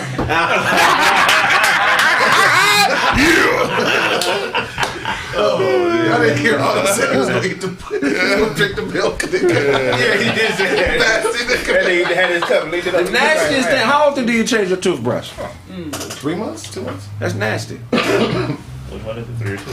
You gotta drop alcohol on it weekly and peroxide. You're supposed to change your toothbrush every couple of days. Why? You change yours every couple of days? I try to. Why would you? Nasty. I didn't say I wasn't included. I just know that I'm nasty. Y'all know y'all was nasty. Just educated you niggas. Drop some hydrogen peroxide on that hole and keep it pushing. That nigga threw his toothbrush in the trash and got it back out. Have you guys ever tried oil pulling? Who? What? Brush your teeth with coconut oil? Yeah. I heard about it. I haven't done it. Talk about it. I mean, it works pretty good, but I still brush after. But I mean, just sitting there gargling coconut oil for about 20 minutes. Right. And so gargle for 20 minutes? See, this man. We're not gargling it. Gotta get that. Gotta get that ass. Super throat. Yeah, super throat. Super throat. It can be more stronger. That's why. Damn. Lymph nodes. 20 minutes of gargling. That nigga next so strong he can do this and break his collar. He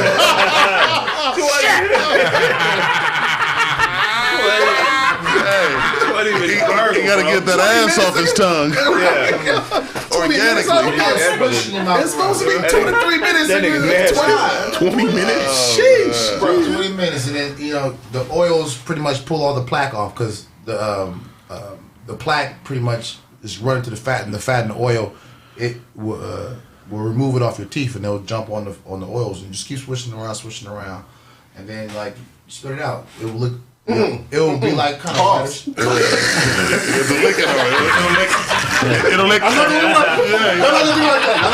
I'm not the only one that thought that shit when he said it. I'm not gonna do it I like heard that. about oil pulling. I heard this shit work too. Yeah, I heard it work. Yeah. I just can't sit there. Yeah, I'm not mature enough. Yeah. I'm gonna do the regular shit. I said pause while I brush my teeth. Shit, what you mean? It's niggas that don't. It's niggas that don't floss every day. That's a fact. Yeah. You gotta get that shit from between your teeth, man. Flossing is more important than brushing.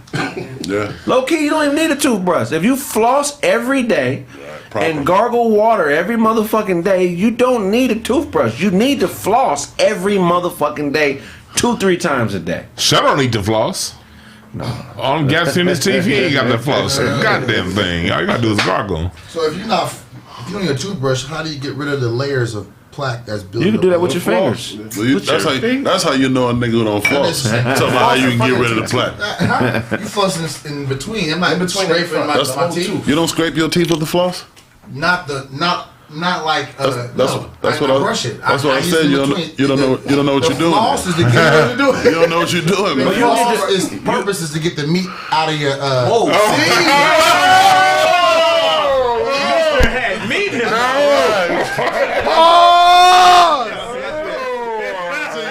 See, Otto got all these weird mouth cleaning regimens. He doing different shit with his mouth. You know?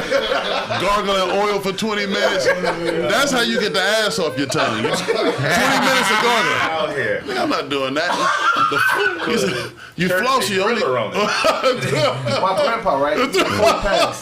He said the They shit. never use a toothbrush like that. Like when he got here, he was looking at us like, "What the fuck is y'all niggas doing?" Because he always be with the chewing stick, just walking around. Oh yeah. And that shit worked like a floss. It worked like a toothbrush. Yeah. So that his teeth, he had a nice smile. So I'm like, shit the fuck. I would always think it was weird. I was a little kid, like, what the fuck is he doing? But all the time, you just always see him. Just, as he talking to you, he just sitting there fucking with that chewing stick. Yeah. But he'll do it every day, like how a motherfucker smoke. That was his thing. Yeah. I mean, I never saw him brush his teeth though. Oh wow. Never saw him, not once. He's like, when he would see us doing, he's like, oh, what are you children doing? What is that in your mouths? I trust what your African granddaddy was doing. That shit works. That shit been working for centuries, goddammit. I trust that. You got a chewing stick? Huh? You got a chewing stick? Nah, I don't. I said, but I trust this shit. They've been doing shit for thousands of goddamn years. It must work. Shit. They ain't got no running water and shit like that, so they don't pick up a cup. All them African skeletons be having a full set of teeth when they die. Goddammit. That must work. You get it wet and you let time dry it out. Think about how much bacteria can build up in the couple hours it takes a toothbrush to actually dry off. That's why you hit it with alcohol. When you wash dishes, you wash them and you dry them off. But the toothbrush, which is made of a fabric, you wait on that. Yeah. That's nasty. And some motherfuckers let it wait just in the open. Like just, some people that had that shit out to No. They put it in the dark. Ooh. When you shut that cabinet, that's dark. That's where bacteria grows, wet and dark places. And you put that shit in your mouth every morning and every night before you go to bed. I keep my shit out. Keep my shit on the sink. You put it in the alcohol. Like at least a few times a week, you just hit your toothbrush with that alcohol, let it sit. For about 2 minutes before you brush.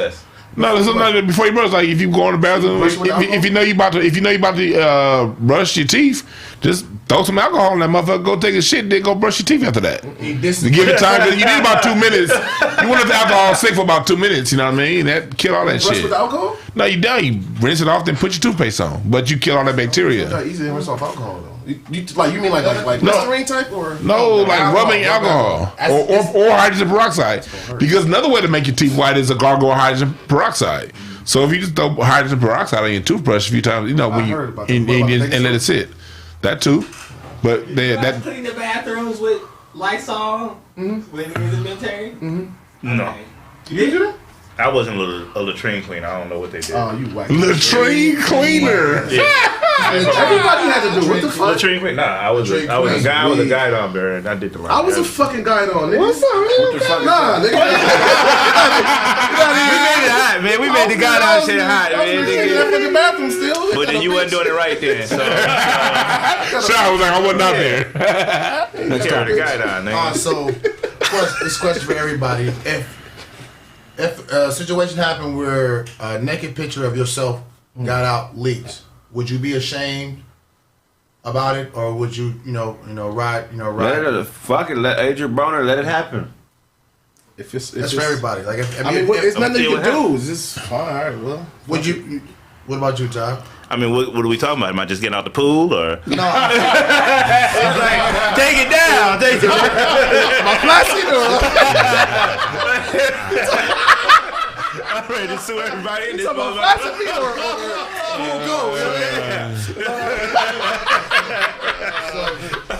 So your boy Lil Draco, man, Soldier Boy, and broke the internet on Twitter, man, because he's somebody screenshot one of his naked pics on OnlyFans, and he's riding their wave. You know what I mean? Why would you OnlyFans? Yeah, you naked on OnlyFans? That nigga Soldier Boy is burnt. That's a step right under Love and Hip Hop. Yeah, right under Love and Hip Hop. No, they making way more money than Love and Hip Hop. Man, that's OnlyFans motherfuckers is cooking. Also, Britney Spears put out some naked photos as well. She look terrible. Really? She like a goddamn straw. No hips. Yeah, it's like a zero straw. hips. I'm like, oh my god, Britney look cool. Hey, your girl be at the barbershop showing niggas naked pictures of you out of? What you do because your girl at the barber? Come on, That's my nigga right here. Look at him. That's why I love you. Look at them balls. What if your girl was proud of you like that? She was showing niggas naked shots of you. That's not cool. Would you show people naked pictures of your nigga? No, I wouldn't. Would you mind if he showed people naked pictures of you? Yes, I mean, if you send it to him, it's just for him, not for everybody else's eyes. Right. So I go. I wouldn't show like my niggas pictures of my girl. That's what I'm saying. Maybe some chick. You ain't never been smashing chick and showed a nigga video. Yeah, that's what you let me finish. Maybe some chick I was fucking. But my girlfriend? Yeah. Right. No. You ain't seen that. I got a What question. if you shared the pictures of before she Yeah, that wouldn't happen. Never would If I shared the pictures, you never had a chance. Yeah, you have to. Yeah. I got a question. If you had an OnlyFans page and nobody signed up, would your feelings be hurt? Yeah. Wow. Really? Damn, nobody wants to see this pussy?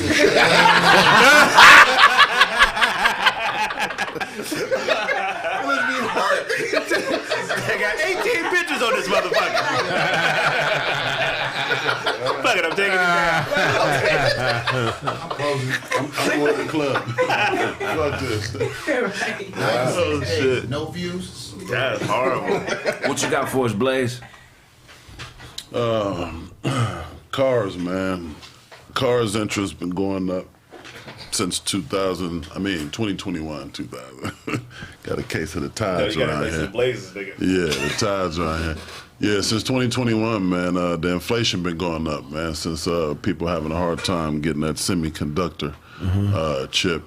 And you're paying astronomical prices now for cars you would have basically, paid a little bit of nothing for a couple of years ago. So, well, not tired, because I know you don't spend or deal with money, but Doze, what do you think about this, man? This inflation, man. On the business side, I love it. Thank you. I'm eating. So Thank you. Go ahead, raise them up. Right. Do what that will. I'm gonna make some money off this shit. I'm telling you. I got my car just in time. Yeah. Remember, I got my car in July. The dude that sold me the car called me and was like, "You got your shit just in time, because that same car is costing $5,000 more now." Right. Because of this whole chip shortage. So He really sold Dewan some game. Yeah, he did, man. He got really thinking he got a Like deal. deer meat. He talking about. That's how you know a nigga Real really put you together at the dealership when you really felt like they looked out for me. I saw the prices.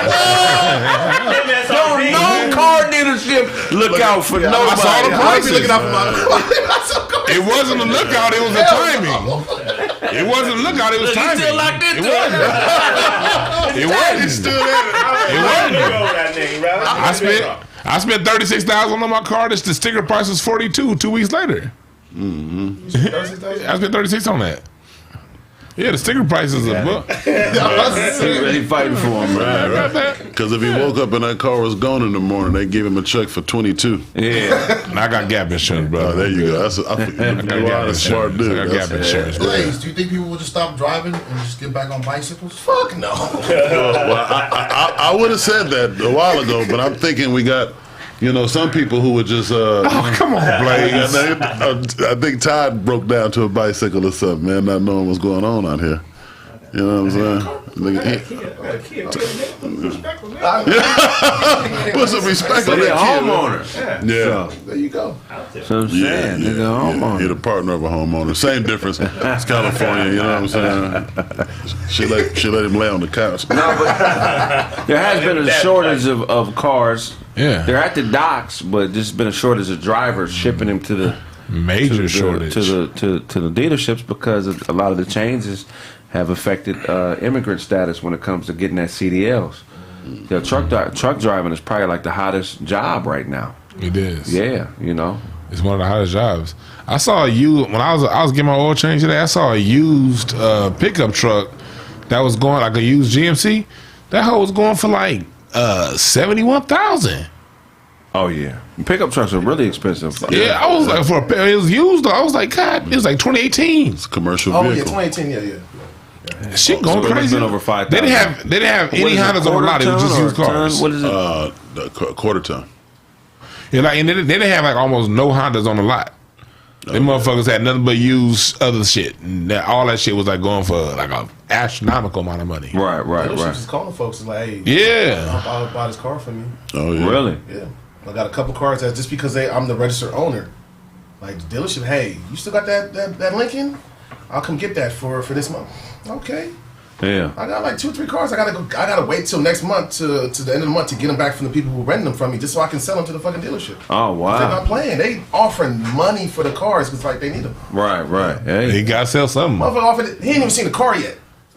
He's paying me $8,000, $7,000 more than what I paid for it. I'm telling you, you can have this motherfucker. Yeah, straight up. I'll go get it again next week. I'll go to the motherfucking auction and have the same car next week. Like, Yeah. That's the problem. Like I'll never buy a car from the dealership because I know like They're gonna get you. That's the name of the game. It's You know what I'm saying? Anytime a bank is involved, it's gonna be some penalties, Like- my guy. It's like buying your clothes from the mall. You just expect to, you know what I'm Pay saying? more, yeah, You pay more. That's what it is. you better So- off getting a like. Would you say like if you try to get in a car like getting a loan, a personal loan from the bank, Before you go to a credit union, get your personal loan. and then just buy a car outright? Yeah, at least you know. I mean, the credit union, they gonna make money off of you too, but they not Right. trying to gouge you. Right. These lenders offer incentives to car dealerships to make you pay a higher interest rate, to make you go a longer term at a higher interest rate for a higher payment. That's why whenever you sit down to purchase a car, the first number you throw out is never the number.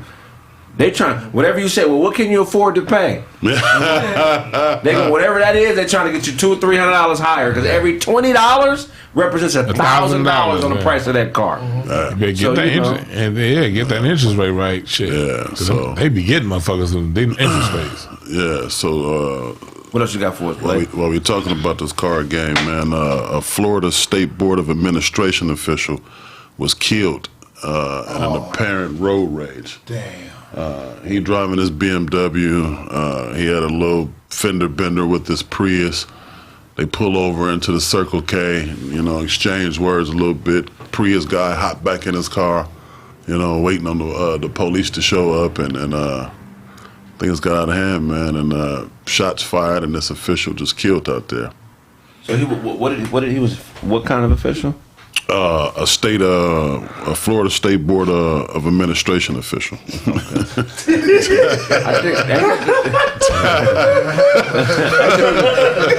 think he was one of the niggas that going to the barber shop, and if the barber don't got his shit together, I think that's what the state. No, I don't know what. It wasn't. I don't know what the fuck. State Board Administrator. He's a state. He was a paid snitch. Yeah. Rest in peace. But was he the aggressor? Do we know?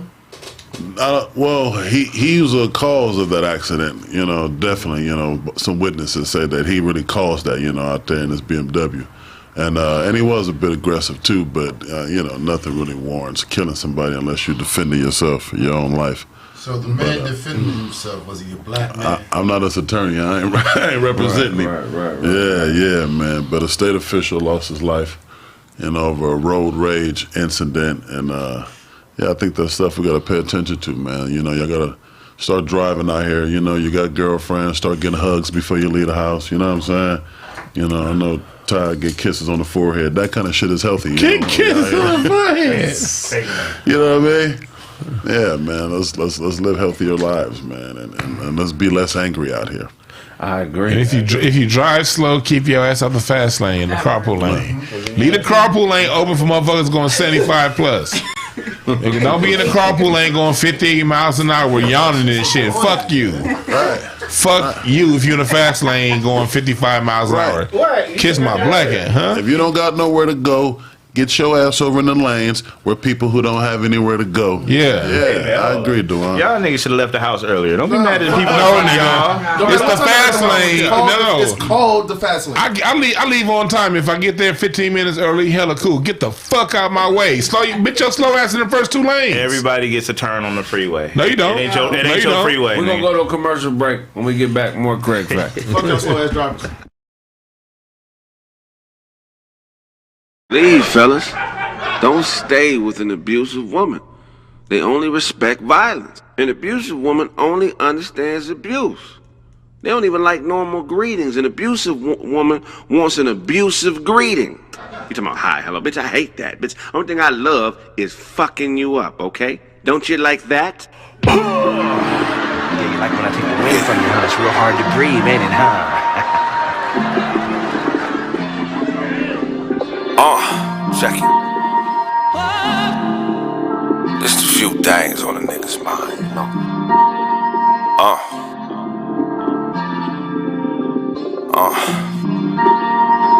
We own it. Selfish pride to the side as we vibe in the moment. I got a bitch, man. Yeah, I got a bitch. Cause we own it. I got a bitch, man. Yeah, I got a bitch. We own it. Selfish pride put aside as we vibe in the moment. I got a bitch, man. Yeah, I got a bitch. Cause we own it. I got a bitch, man. Yeah, I got a bitch. We own it. Misplaced gloves, you lost your touch. Never been to Europe, I don't go Dutch. Pay me what you owe me, it ain't that much. Just a few more struts and we can do our stuff. Misplaced hugs, but we can't fuck. Never knew a bomb bitch that can't blow up. Say what you know, she's with us. Greyhound lunch break, meet on the bus. And talk about a new car. Shit we could've had but couldn't grab cause it was too far. Never knew your dad, so when you laugh I still school you. Umar, I did the math, nigga, figure out who you are. I'm on a bitch's mind, I'm on a different time. Check your watch for a breakfast spot, I'm early with the grind. Up before the rooster that'll shoot ya. On top of shit like a roofer, we own it. Selfish pride to the side as we vibe in the moment. I got a bitch, man, yeah, I got a bitch. Cause we own it. I got a bitch, man, yeah, I got a bitch. We own it. Selfish pride put aside as we vibe in the moment. I got a bitch, man, yeah, I got a bitch. Cause we own it. I got a bitch, man, yeah, I got a bitch. We ain't got a mouth, it can't talk me off that fly shit. I'm getting on this plane and this dame will be my bitch. In a room full of suckers, ain't nobody here to vibe with. I'm a dog ass nigga and this world is my hydrant, get used to it. When a hoe's wrong, don't hug her, cause she gon' think you soft, young as a 9-gay. Brothers always asking me my age like Beyonce's mother, cause I'm seasoned. Sprinkle me on a bitch's mind and start cooking up reason. Get gold, ask your father for a number, got a zip code. Start selling pussy, why the fuck do you strip for? Die on the battlefield or yield to a lip blow. On a bitch's head, I think she fucking with that crystal. We step towards that meth like Wu-Tang instrumentals. We gon' find a way like Dr. Dre on the tempo. Swing to the cherry, stop and watch the tricks rent blow. We own it. Selfish pride to the side as we vibe in the moment. Yeah, I got a bitch, man. Yeah, I got a bitch. Cause we own it. Yeah, I got a bitch, man. Yeah, I got a bitch. We own it. Selfish pride put aside as we vibe in the moment. Yeah, I got a bitch, man. Yeah, I got a bitch. Cause we own it. I got a bitch, man. Yeah, I got a bitch. We own it. This greeting card I got you for your birthday. I'm gonna open up. What does it say? It says bloody lip, black eye. Bitch, this shit ain't never gonna happen. I ain't never fitting to quit. I'm on your ass, ho. And listen to this voicemail greeting. Beep. Thank you for calling. Everybody, I'm fitting to fuck this bitch up. I just want everybody to know my life's mission is fitting to fuck this bitch up. Leave a message after the beep. Beep. Hey, what's going on, Craig? It's me, Thomas, man. Make sure everything is okay with you and your lady, man. Call me back when you get a chance.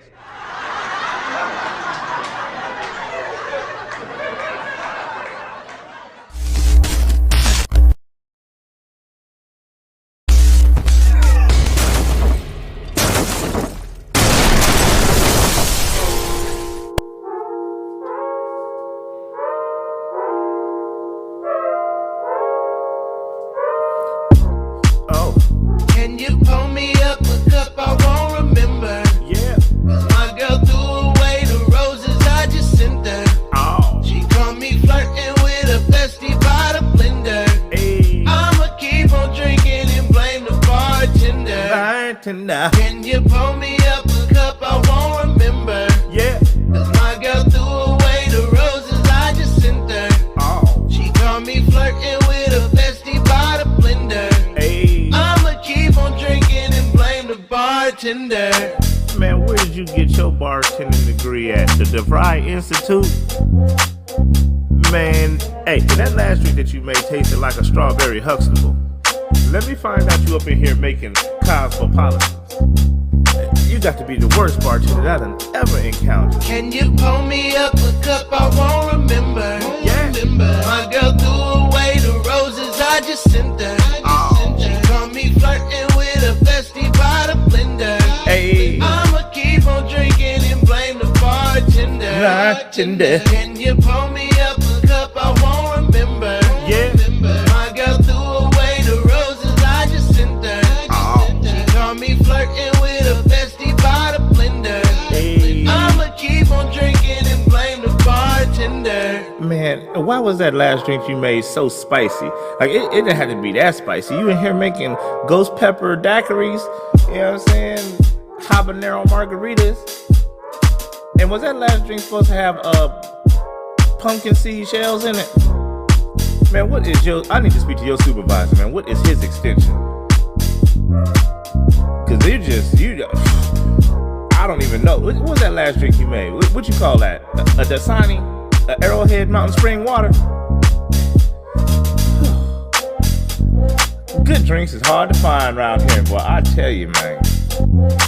That drink that you just made tasted like a teriyaki chicken bowl. Your drinks is in here tasting like power steering fluid.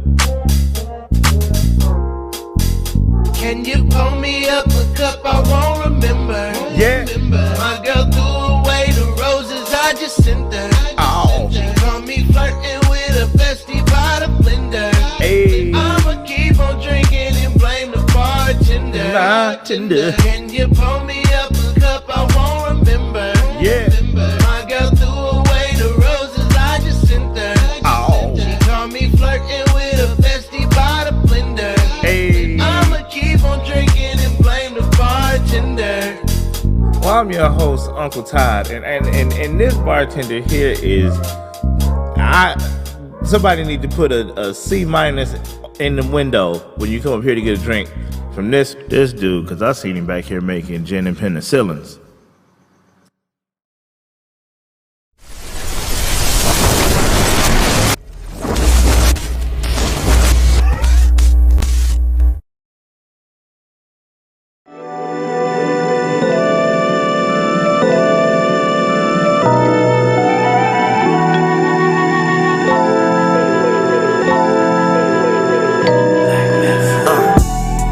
I think we OD'd. Clear the air like some trees until we OD.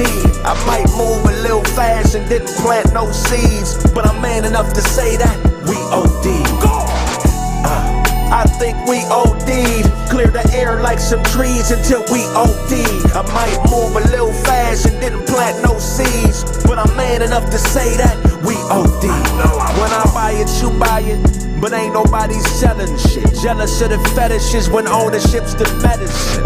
Do the things that boomerang so you can leverage it. Shit gets hairy, be a wig and get ahead of it. Miss you, say you bored, we not on one accord. Arguing and fighting, damn near mopping up the floors. That lesbian sex shit ain't free. She gon' have to pay you, cause you got to pay me. And we keeping this in order. Can't be a dime without the rest of my quarter, cause I'm never there sorta. Before me, it was a bunch of weird niggas around you hobby shop till I broke the boredom, karate chop. And I'm really not into violence, interpretate the silence as prizes. And I'm really more into vibing, you perpetrating Simons or Hymens. I think we OD'd. Clear the air like some trees until we OD. I might move a little fast and didn't plant no seeds, but I'm man enough to say that we OD'd. I think we OD'd. Clear the air like some trees until we OD.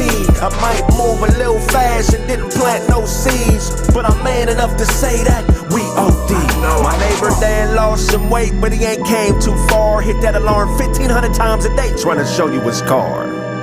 And we both know he's proud of it. Go off and dance some of that clam and watch him chowder it. Cause you could be with the miss, but without a bitch. The with is the money and without is the glitch. You're paying her to leave, if she breathe, you should trip. Miami, the Grammys, New York, a trip. I'm searching for emotion, but all I know is logic. She wants to be my girlfriend, I show her like my closet. Cause we could be close and yet still remain strangers. Leave that where you from shit to them gangbangers. I'm highly advanced, the message in the dance. Some of y'all wear the skirts while those of us wear the pants. You wanna know the difference? It's really not explicit. It's when a nigga talk to his bitch, shut up and listen.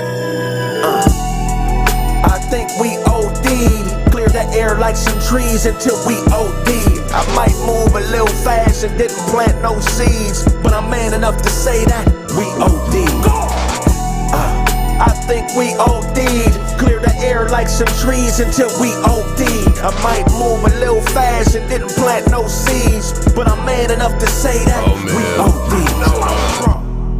Believe that. Grind it before I get it. Bring my niggas with me, ain't no limits to the ceiling. Out here touching digits. Hoes showing love, but please don't catch no feelings. Riding with that thumper while I'm thumbing through these millions. Hunting to feed my children. Lying in the jungle.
that if you were giving me the energy one way or the other, you do an extra line. You do almost like a double turn to use it back on you. Make sense? So it's an outward block into a hit. Exactly. You're falling, but instead of finishing that,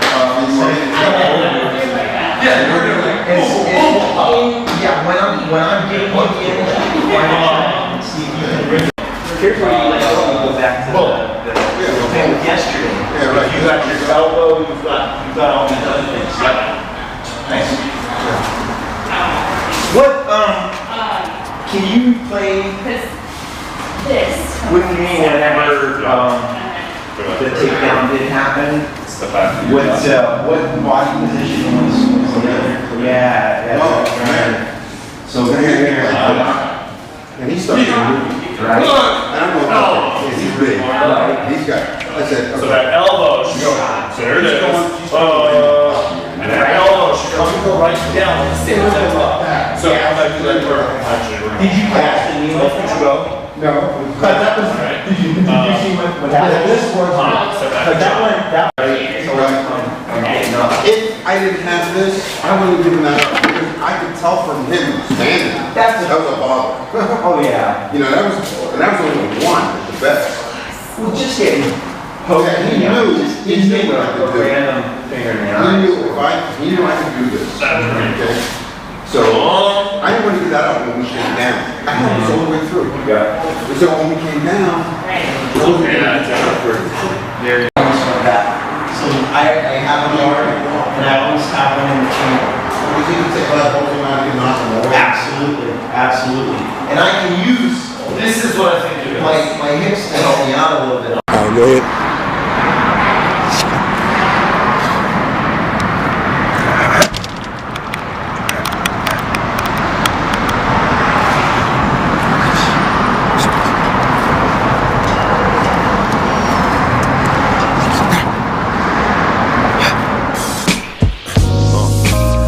Me over there, the gangsters call me square, but ain't nobody running up Ric Flair airs. Fake fight, rape type, test them hairs. DNA will pray, extend pairs. Cut off too many niggas wearing jars. Equal testimony recording, so run off and go get fly and kill them all like COVID guy, cause every real nigga knows it's why. Black is beautiful to me, this is all I see, it helps my cheek.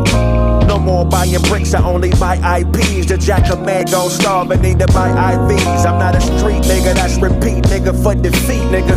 I got a Kevin Hart, so let me explain. This black on black is bump clothes, we need a change. So lighten up a tad bit and laugh at my pain. Hey, I'm talking to you, bitch, pour me a drink. This woman is cute and this one here need a shrink. I see it all coming, so I know when to blink. Take a bump with this white girl, so you know what to think. Or get slapped with a loose glove and then hang up a mink. I'm not a pimp, I'm a prophet. Since life is a bitch, I tell that hoe when to stop. You know damn well if I owe you something, you can get it from God.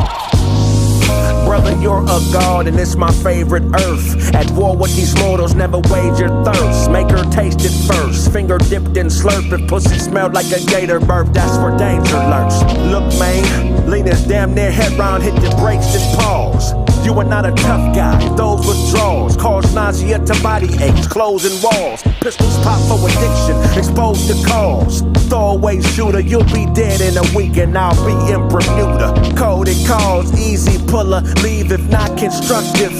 Nearly fuller and forklift courtship. Unload your problems and force fit chords. You can't talk while I'm talking. She likes to spend money. Dorset, poor chick, surprise her with financial advisor. Foreign cage, I'm talking to you, bitch, pour me a drink.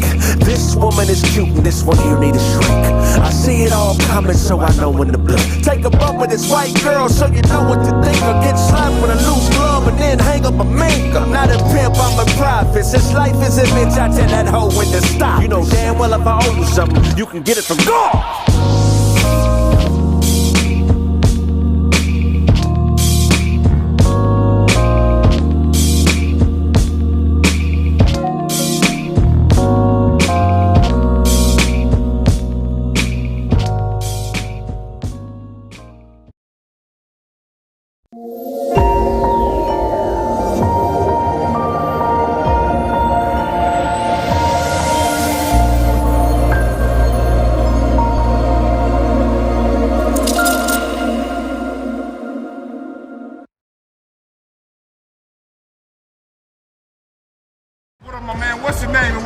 man, you know it's Jay Hub from Compton, man. Okay. That's what's up. What's your name? Where you from? Man, I'm from the IE, baby. That's how we roll. Yeah. IE's a big ass area. What part? I grew up in Ontario. All right, cool. That 909 life, baby. All right, 909 life. Yeah, man. So what y'all about to get this game on? What's on the line? What's the stakes? We can do 1,000 a game. 1,000 a game. Oh, Run 3 games. Run 3 games. You got that much space? Whatever half man slash amazing player coach. What are you doing?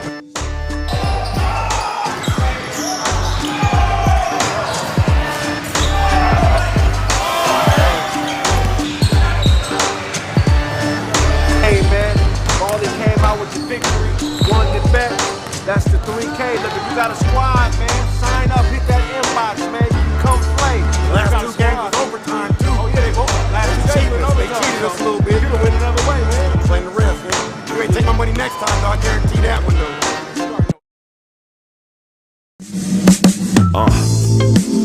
Fill that void and build a spaceship. And since all gold comes from an asteroid, this is the great bombardment of large men. I'm big, fresh, no guess, like I broom the room key. I know it, and stay around white like Coonsby. A poet in a glass, been a blast, it's spinning with center gas. About to doubt you and route to out you. But I have nothing to hide. Offered a prostitute a ride cause I was feeling obliged. What we have is a granddaughter too good for her grandfathers. Committed a manslaughter and murdered the hand taught her. That bitch called life, that piss poor wife. Be here when everything is cool but gone when ain't shit right. Jumped in the pool with a cigarette and a stick won't light. Diamante.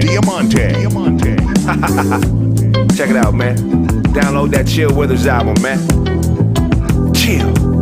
No, nigga, you need to chill. Sometimes you gotta let shit happen, even if it's negative. Just so you can figure it out. Y'all niggas are suckers, man. You probably got a hell of a dare card collection, don't you? Chill Withers. Chill Withers. Chill Withers.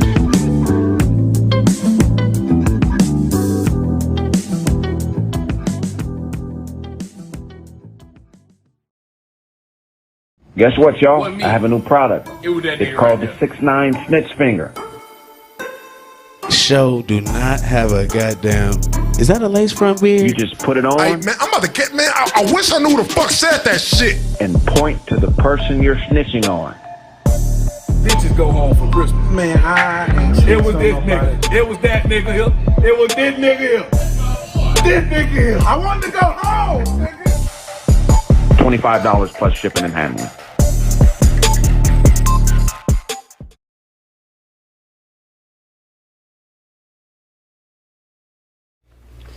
My man is a dirty dog. A dirty dog? Oh yeah, that's it right there. Ooh, yeah, your dog is dirty. Ew. You know what? I know who we can call. Who? Code Red Carpet Cleaning. Who is that? Oh, look, watch this. Code Red, Code Red, Code Red. See? Wait a minute. I know you. I cleaned your carpet before. Mm-hmm. Okay. Hi. I know what that spot is from. That's either from a dog or from a man. Oh, that's her man's. Nasty. Yeah, it needs to be taken care of ASAP. Don't worry though. I know how to clean carpet. I was born this way. You were born this way? I was born this way. Hey you guys, this is Chantel with Code Red Carpet Cleaning. If you need your furniture, tile, carpet, or anything clean, click the link in the bio or call 747-234-6224. Support black business.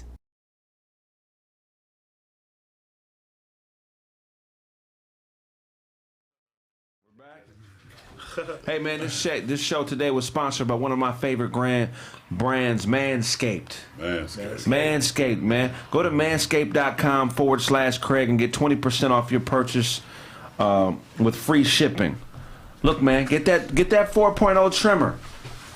You know, women hate men with fuzzy balls. Ain't that right, Shy? You want a guy to be well groomed, clean, well manicured, so the loving is fresh and right?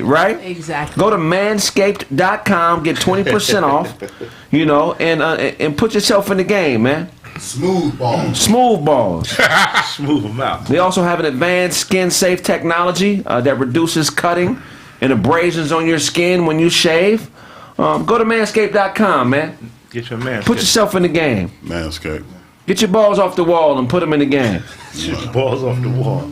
You know, they also have what's called a crop preserver and a crop reviver. Reviver. Get revived out there. Apply it to your hair, man. It helps it grow and it revives and revitalizes the skin after you shave, man. Okay. Go to manscaped.com. Manscaped.com/Kraig. Get 20% off of any of your purchases, man. They like that revitalized. Hygiene is everything. Women don't like it. Thank you. Right? Tell the world how important a man's hygiene is to a woman. We love that. Take care of yourself. You want us to take care of us, so we want to say the same thing.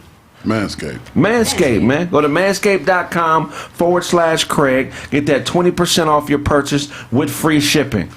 You know, no woman wants to date a man. You know, you shave, right? Yeah. You shave, right? Yeah, man. Manscaped. It also makes you look longer when there's no hair at the base of your chest. You look longer. And remember, perception is everything. Perception is everything, big bro. You look longer. It adds about an inch of look to you. Right.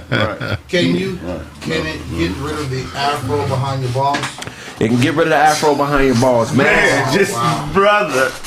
Manscaped. You get two of them, man. Get you. That's awesome. Yeah. Do what thou wilt. You put in the promo code Kraig. And you get Make sure you get your 20%, brother. I got 2 on the way. Look, the unique formulations in Manscaped's products make sure that your genitalia is fresh and properly peppered for a woman's wetness and weather. See what I'm talking about? Yeah. That's fresh. Go to manscaped.com/Kraig and get. Look, man, your kids is tired of living in a dirty, bushy ball sack. Your kids are tired of living warm and hot. Yeah. Talk so. Yeah. You know what I'm saying? Go to manscaped.com/Kraig. Get 20% off. You know, treat yourself the right way, man. Get your hygiene together and become more attractive to women, and also, man, it helps you with your overall confidence as a man. Yeah. Manscaped.com. Manscaped. /Kraig. Yeah. 20% off your next purchase. Do it. All right. Hey, shit. That was all your topics, Blaze? That was all your topics? Yeah. What you got for us, Dose? All right, so first and foremost, I got Che Buquena. Hey! You know, so we was talking about fresh and fit. Fresh and fit. So, what was it? Dr. Shabazz. He roasted him on somebody's. I guess they went on like on live or something the other day, and he was talking to him kind of like kind of greasy or whatever. Just not greasy, but just definitely letting them know, tell them about themselves. He wouldn't hold no punches back. Right. I don't know who is who, but the darker one. I think Myron is one of them. I don't know who is who, but the dark skin one, he was like, "Hey, this is ugly black ass nigga. Like, if he didn't have no money, he wouldn't be getting no pussy. Like, so which I said, I was like, yeah, if you didn't have no money, y'all wouldn't be talking like this. Y'all can talk like this because y'all live in a certain type of lifestyle. So it's like, but yeah, so that whole situation. I mean, I'm glad they getting exposed. I just want to see what's gonna happen, what's gonna come from it. It don't look like they getting canceled. Their numbers are still up there. Man, you can't cancel them. It's still like bad publicity. Still What about publicity. sucker number 2? They turned down a public fade in a whole ass fashion, and people still tuned in to watch. So it's a lot of people that's into that whole ass shit. So hey, people who don't understand the arts and comedy and creating your own content, they're still disillusioned by this cancel culture thing. Yeah. You understand what I'm saying? When you are directly dealing with the consumer, direct fan base, and you're building your own fan base, you have to really do some low level debauchery to get people to stop fucking with you. I mean, you got to be molesting kids or shit like that low. But if you you entitled to fuck up. Yeah. You know what I'm saying? What you worry about being if that's how you feel? You don't like dark skinned women? I think you're a bitch ass nigga. But speak your mind, nigga. I'm sure they did the calculation of like, all right, we saying this shit versus how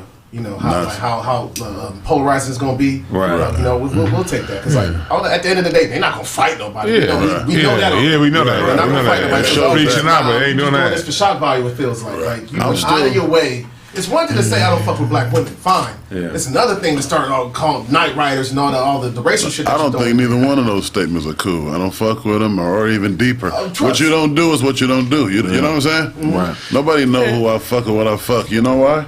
Because it's none of your motherfucking business. And simple as that. For me, I look at it. I don't even want them canceled. Like for everybody got their own little vibration on this earth. Right. So everybody need their little entertainment. So whatever you into, I believe it should be a vehicle for you to be into it. I ain't gotta watch it. I do want to hear some contrition or something. You are. You know what I'm saying? Buddha in real life, a straight Buddha. That sounds weird. Don't look into his eyes like that. You look like you look like a tarantula right now, brother. So never look into that nigga eyes like that. Yeah, he look deep. I'm like, look like ass. That's what he said. He said, Dewan, booty is you look like booty. That's all I see is booty. He's gonna call you beautiful. He said beautiful. You're awfully beautiful. I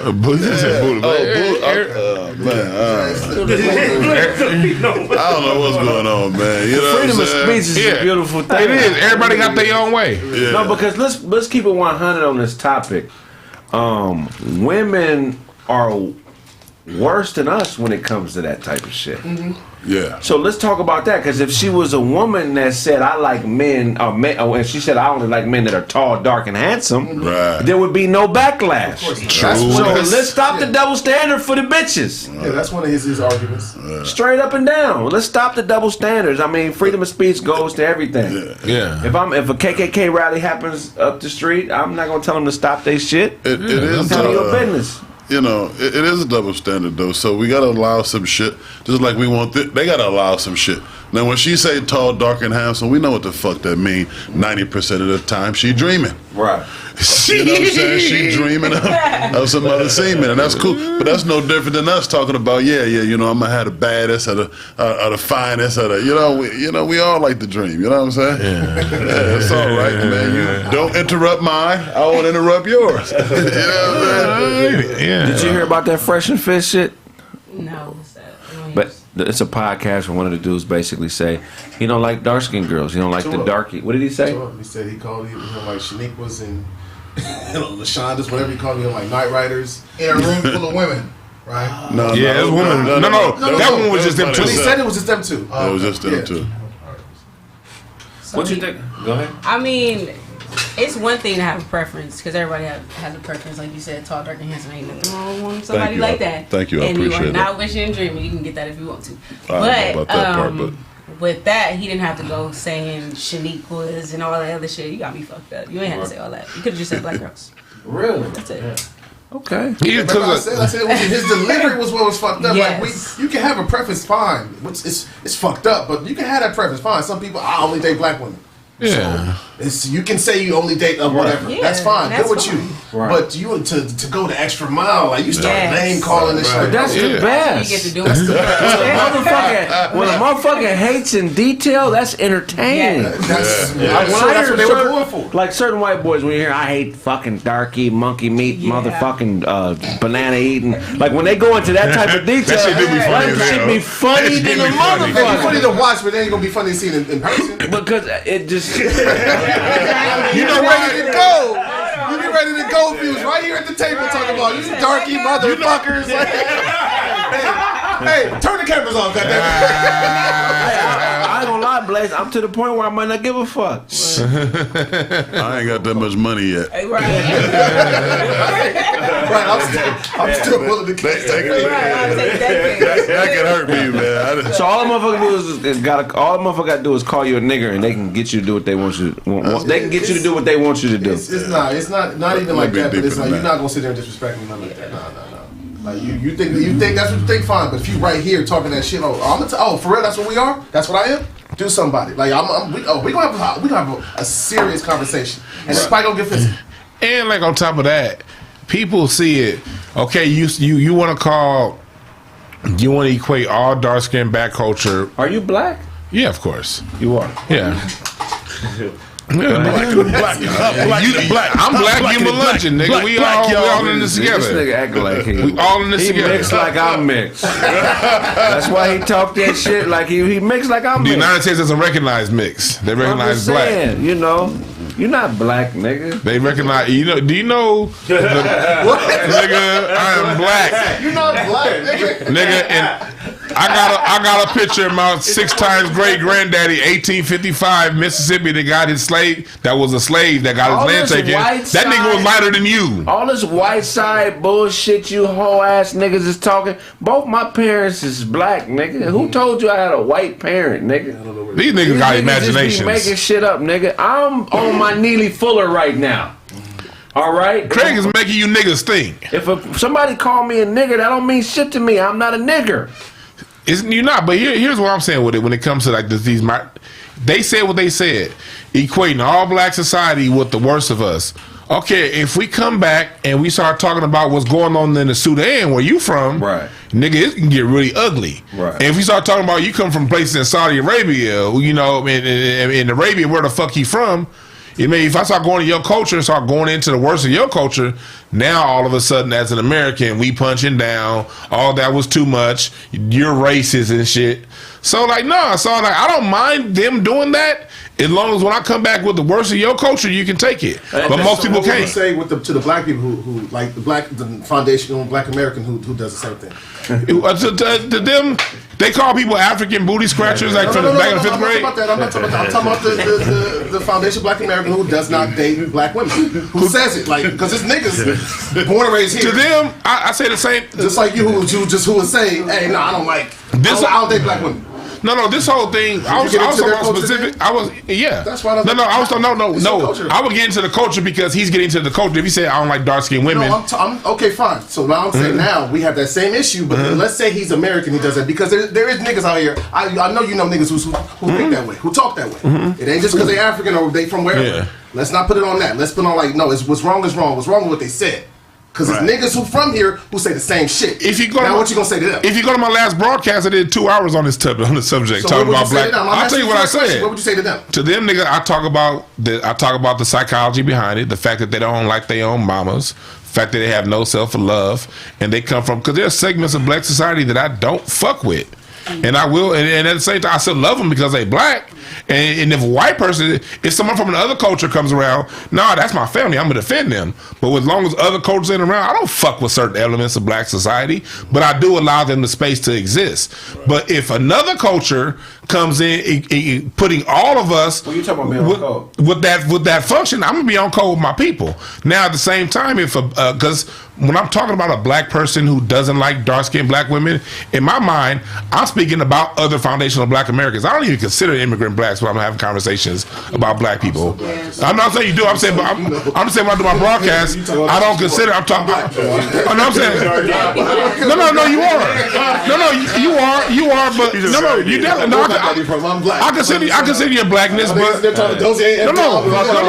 None of y'all saying I'm black. I'm with you. No, you are. But just like your culture has the self-respect to when a Nigerian does something great, they be like, nigga, that's Nigerian. I have the same respect for my culture to separate myself from our greatness, and it's all good. I'm not when I talk about our greatness, it's not disrespecting anyone else's.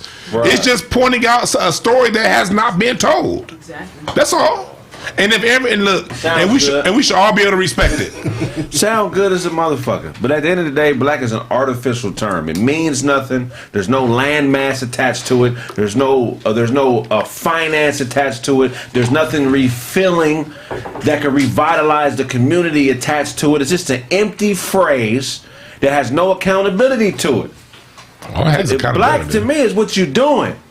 Right. It's what you're doing. And there's too many niggas that ain't doing shit for the community calling themselves black, and I can't be connected to every nigga that call himself black because most of the niggas ain't shit who call themselves black. I need to see what you're doing with your life. What are you doing for your community? What accountability level do you have as a man or a woman? Mm-hmm. That's one level of it. I agree with you on that level, but I look at black as a political term. Resources were taken under the term black. Resources be given back under the term black, and it's a constant paperwork from the 1840s through now that I'm using the words that they use, the political terms, because white is nothing. Right. What is white? Whiteness is based on not being black. Right. Like white people have no self-esteem. They're just not niggers. Right. And when you look at their leadership tells them that. Just tell them they're better than black, and we ain't got to give them shit, and they believe that. So when I use white, black, these are terms that the government use to allocate resources. That's the only reason why I use a term, because that's what our government that we pay tax to. You can call yourself Moorish, whatever, nigga, you pay taxes. Yeah. You know what I mean? So the country we pay taxes to defines along those lines. Right. So that's my geopolitical term. Right. Who I am as a person is DeJuan Brown. It's different from that. I don't associate myself with everything that they consider black. But that's why you have to know your self-identity and know where you fall under politically. Yeah. Just FYI, cause I don't think the people know this, but we do refer to ourselves as black, at least in Nigeria. Right. Oh, really? Yes. Yeah. It's in music. It's not like I'm the only one. No. It's a common thing. I'm a black man. We're all that. Then you start getting into, oh no, I'm Igbo, I'm Yoruba. But at the bare minimum, no, I'm a black man just like you. Like, come on, oh God, you're a black man like me. Like that's like you, my brother. So it's not like it's only I'm from America. No. It's a skin color thing. It's like, oh no, you look like me. You family, you look like me. Mm-hmm. It's that type of shit. So whether you're already influenced by the Western world? Of course. Just the fact that he's saying the word black. Like national language is English, which is like that's some bullshit. Right. But my daddy speak Igbo. But geopolitical is, the root word geo comes from geography. Mm-hmm. So you can be geopolitical when you're Nigerian because you have something that is attached to your blackness. Niggas in this country have nothing attached to our blackness but culture, but food, but how we dress. But there's nothing that has tangible value to outsiders that we can attach to being black, but just the way that we think. And that's a very important thing, but for a lot of niggas, it stops there. Which is why a white bitch who likes niggas could just get braids and niggas will start hollering. Because they think that that's what we are. And I feel like that's an error in perception. And you got a lot of these niggas, dark as fuck with dreads and all this other shit, and they think that is black. Because they walking around not putting lotion on, being musty that I'm blacker. It just trivializes the experience. You know what that is, Craig? My experience ain't trivial, bro. I go through some real battles daily. We all do. You feel what I'm saying? It's just a counterculture, bro. Mm-hmm. The whole way, what makes us black is the way we have to survive. The fact that the system is not giving us anything and we're still yielding benefit from us. That's a black person to me. A nigga that's really fighting and creating nothing out of something, because a lot of niggas just give up and start smoking rocks and gang bang. I'm not saying gang banging is giving up, but doing things that are prolonged suicide. Mm-hmm. You know what I'm saying? Because they can't handle the blackness. Mm-hmm. You ain't me if you that type of nigga. That's true. So I can't keep letting my guards down and fucking with niggas who don't understand that we all in the same fight. You know what I'm saying? You doing shit to your fellow brother, your fellow man, your fellow black person, but you don't look at it the same way I do. And in a lot of situations, you could open yourself up to be taken advantage of. And like when I look at it like this, look, you gotta understand, like, value is something that you give to yourself. No one can. The problem, one of the biggest issues that the black diaspora around the world is having, is we don't have a love of self, and we're looking to get it outside validation. And when we don't give ourselves, we had this issue before we were getting called black. We had this issue when we were Melungeon. We had this issue when we were mulatto. We had this issue when we were Potawatomi. We had this issue when we were Cherokee. This is an issue that we have. Right. We don't value ourselves, and it's just, don't listen to me. Take any power dynamics course. Power dynamics. Power dynamics tells you how societies work, and the societies with the highest values are the ones who give it to themselves. And without whatever you think, this is what I say. Power is making you bend to my will. So as long as we go around talking about something, give me, we come in a powerless position and we'll never get it. We have to give it ourselves. That's why I teach so much history, to hopefully put some in motherfuckers to get that self-esteem to where we'll take what we want. And I'm talking, as far as like, you black, I'm black, that should stop us from robbing each other. That's unrealistic. Like, white people rob from each other all goddamn time. They just come on cold when we come around. Right. People are like, you gonna have sorry people in there. Every culture's gonna have some sorry motherfuckers. Straight up.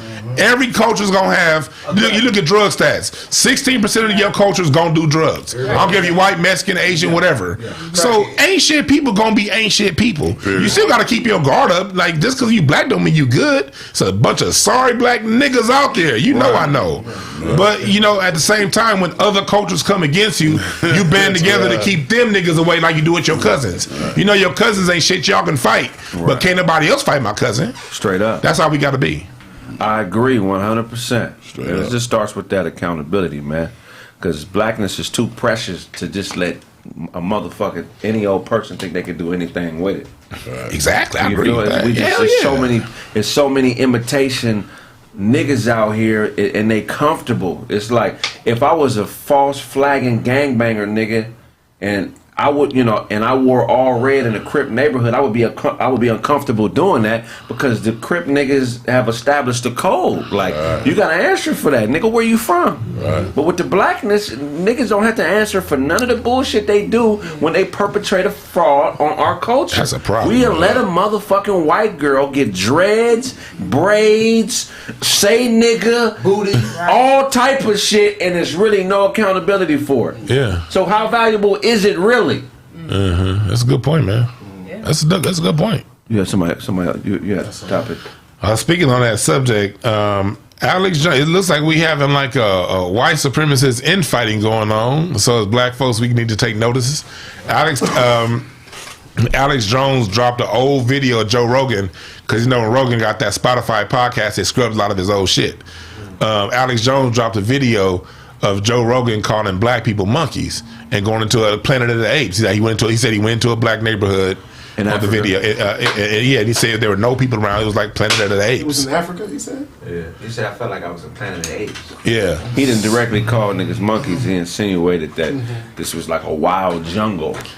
And the fact that he insinuated that the human beings are a jungle just because no people who don't look like you are around, that shows you, you know, the man has these white supremacist ideologies. Do we have a point though? It's not. No, he doesn't have a point. What's the point after that? There's no point. No point. You can't call niggas apes. You can't. You can't do that. And so they've been trying to clean a lot of that stuff up. So Alex Jones exposed that. So right now we got two white supremacists I was about to say Alex Jones is off his rocker. They both off their rocker.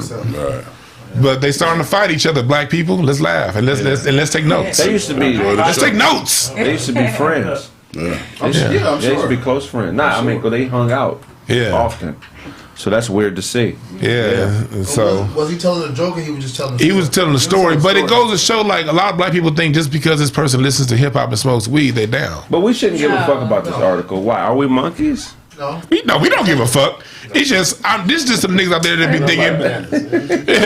I fuck with bananas heavy. Don't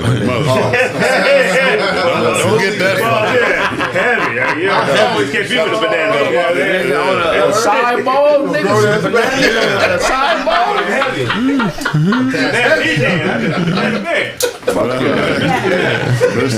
Call me Nana. Whoa. Call me Nana. Everybody call me Nana while you go banana heavy. It's like if a nigga say bitch, call you, I ain't no bitch, so it don't mean that to me. You shouldn't take whatever people call you. It only means something if you believe them. Like don't like you if you have your own self identity, it is what it is. You are what you answer to. Yeah. Mom, what was your childhood nickname? My grandfather called me fat motherfucker. From the age I was 3. My grandfather be like, he called me the big unit, or little fat motherfucker. What about you, Dozy? That's fucked up. Yeah, my grandfather. He's still alive too. Like a bad name or just what my family calls? Just childhood nickname. No. Craig. No, Pac-Man. Pac-Man. Todd. Thunder. The fuck up! Yep. Anybody in Michigan, any Michigan McGuires out there, y'all already know, man. Thunder. It's like 2 people called you. That's my whole family name. Some people don't even know my name is Thunder. He not talking. Listen. So my nickname is Thunder. This nigga nickname is Nana. And y'all ain't saying nothing to me. Y'all talking to me. Why are we talking to me? No, not Nana. Nana. Oh, okay, that's better than thunder. Remember, my language is different. Pussy. Got it. Remember, my language is different. You motherfuckers was wrestlers. Thunder coming down, and here come Nana. If I was a wrestler, I wouldn't call myself that. You can't get my real name is Dozy. What the fuck? Y'all gonna laugh at Nana? What the fuck? Get the fuck out of here. That's all fucked up. Fuck out of here, nigga. Like, oh, so wild. Who cares? Dozy's African. So it's Nana, nigga. Dude. Can't say Nana. Usually got the word ill in front of it, but. So Blaze, what was your childhood nickname? Hold on, we still talking about Todd. I know this shit crazy. Todd and his friends down at the right track. Call me Thunder.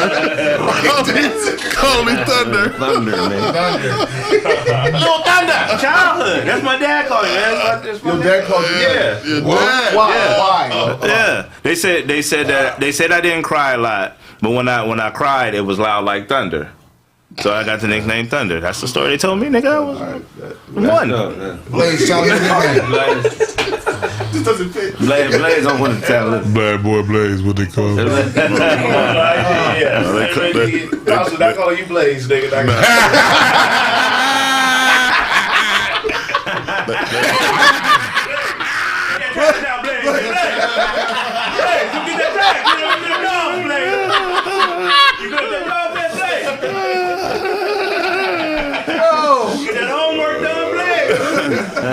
No, my nickname was Too Cool. Man, nigga, hell nah. Young Too Cool, man. I mean, you know. Nah, nigga. You like a black Constantine, nigga. Your name was not. That's Black Constantine right there. Blaze holding out. Yeah, I know. Don't do that, Blaze. Probably shit like Nuck or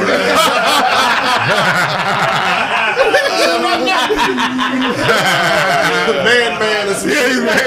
You look like a man. Hold on. Well, nobody called me man. My mama. Who the hell told you that? We about to rewind the tape, man. Nigga can't be stealing my jokes to use it against me.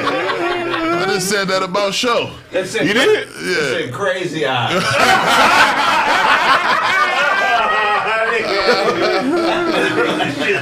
Shades. Childhood nickname. That nigga said I was lame when I was young. A little bit. So what was your childhood nickname? My granddad used to call me Smiley. Smiley, okay. I can see that. Yeah, she be smiling like a mother. What was yours, Dookie? Nah, mine was Belly. I had a big belly, and then some. Your name was later on, it became Snotto. Snotto. You used to have the close. You had the nose. You had the nose bubble. No, the mucus bubble. He looked like a Duda. I had a lot of excessive mucus due to always drinking cow milk. You know what I'm saying? I mean, but I thought I was doing a good job because they kept telling me, you know, drink milk, it does a body good. So I'm drinking my milk. A-Team used to have us watch. Everybody was drinking milk back then. Yeah, every TV show. Everybody had a snot bubble. But every day in the morning, I had congestion. Didn't know why, but it's because I'm. He was a little mucus kid. Yeah. That was me too. Yeah. I learned how to deal with, you know what I mean? Like, you just go to school kind of like this. It wasn't going nowhere. So you kind of shift to the right, shift to the left. You know what I mean? Shift the front, shift to the back. I was about to say, what the fuck is he talking about? The mucus in the inside. You know what I'm saying? That's the way you One more story. What else you got for us, Dwan? It was one more story. Wait, Blaze, you got something? No, I was just saying, I don't look like one of those niggas used to snatch the hat off his head and play catch with your buddy and shit. I ain't chase you. Speaking in auto news, Oh shit! Oh, God. USA Today was torched for promoting complicated study on pedophilia. Oh my God! They basically trying to say it's a difference between the pedophiles that go through with the smash and grabs and those who just grab. Well, they saying this. They're saying that you can be a pedophile and not actually fuck a child. Meaning so what they're saying is you could be a pedophile, never sexually abuse it. You could be, if it crosses your mind, then you're a pedophile, and you shouldn't be able to be prosecuted for just having the thoughts. Is basically what I think they're trying to get at. They're trying to throw out bullshit. They're trying to normalize people having the thoughts, because they're always going to start with the thoughts, right? And then the actions ain't gonna come till later. You know what I mean? So when they trying to, remember there was a TED Talk back in 2016 normalizing pedophilia. It's been a move these last 5 years to make pedophilia a normal thing. So they keep trying it. So as a people, this is one. What's up, Otto? I'm just because earlier you said that this is Otto new. This ain't got shit to do with Otto. No pedophilia, fedia, children. He said fedia. I'm just saying. Back to your point, Dwight. That sound like grown men. Fuck with you. It was too easy. Don't confuse ass eating with pedophilia. That's a totally different thing. Respect that line. That's a line. See what I'm saying? Grown women, 21 and up. I love women. I got you. 27 and up. Y'all know that. White men. We've always. I love white men. I got to clarify. We've always only seen Otto with some dope ass women too. We've only seen Otto with some dope ass women. We've only these is jokes. Don't say only. But it was a couple you brought around. It was a couple you did. It was that one he brought around. It's a strong word. One of them was a 4. One of them was a 4. What? One of them was a 4. Yeah. What was it? A base head. I got some work at the studio. Other than her. Come on, I got you. It's work at the studio. Other than her, they've been pretty good. But that was it. Like, what do y'all think about this shit? It seems as if they're trying to normalize pedophilia and make it seem as cool that grown ass men have thoughts about little children. They've been trying. What do y'all think about them trying to do this shit? I'll just say, because women be pedophiles too. Oh, hell yeah, that's true. They put it on us, but R. Kelly was raped by a fucking a grown bitch when I was a damn near baby. You right. So, You're right. Yeah, man, I don't know how. If y'all let that happen, if y'all let these motherfuckers tell you that this is some normal shit, get the fuck away from me, nigga. Straight up. If you believe that, you know what I'm saying? In that article, they said there are people who think about abusing kids, but they never abuse them. Does that make them an abuser? So even the way that they're comparing it, like it's just. Why would you even think about beating up kids? Why would you? I don't really feel like that's the same thing, though.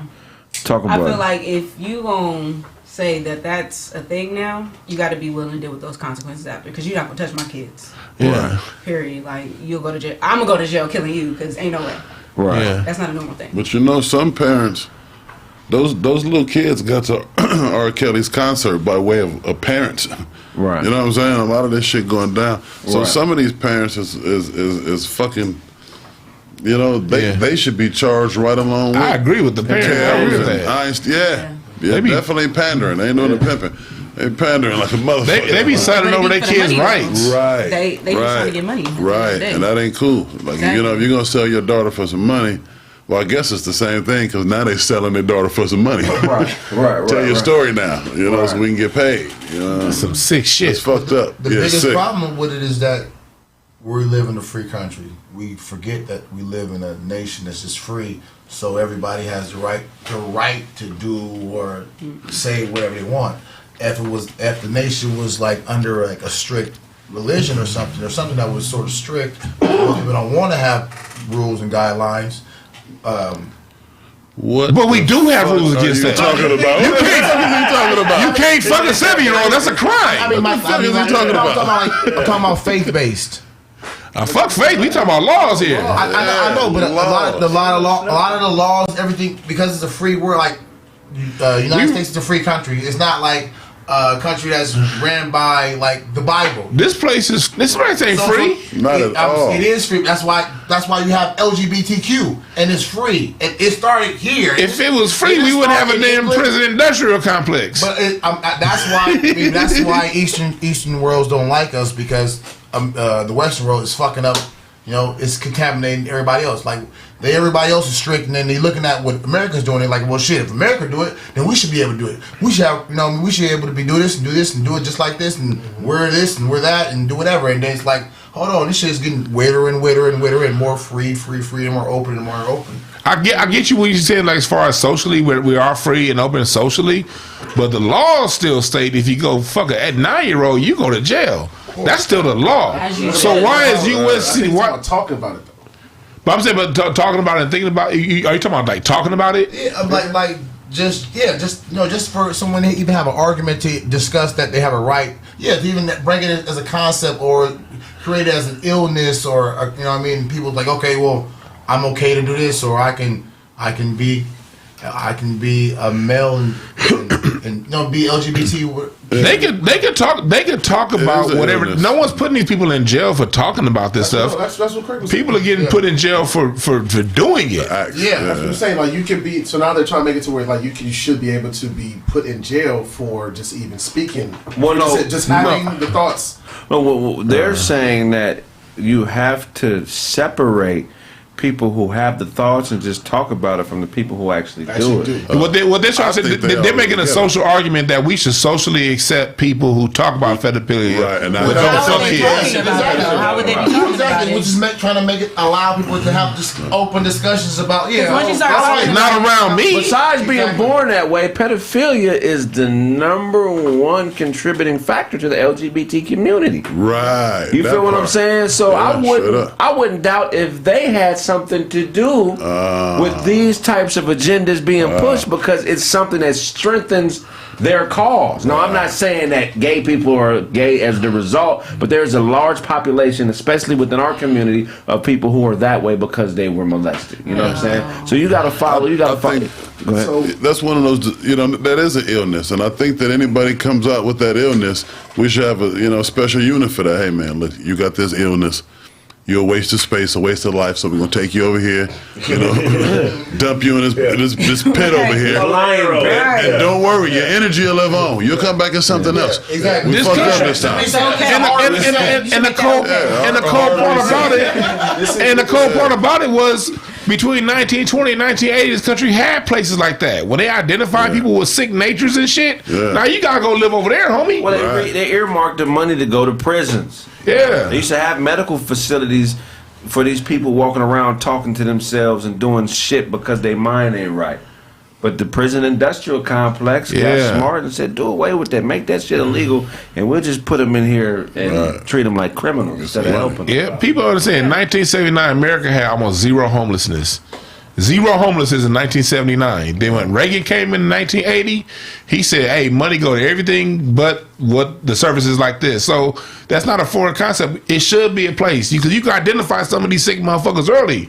And this should be a place you got to put them away from the rest of us. Exactly. It's a slippery slope. You need that 300. This is Sparta!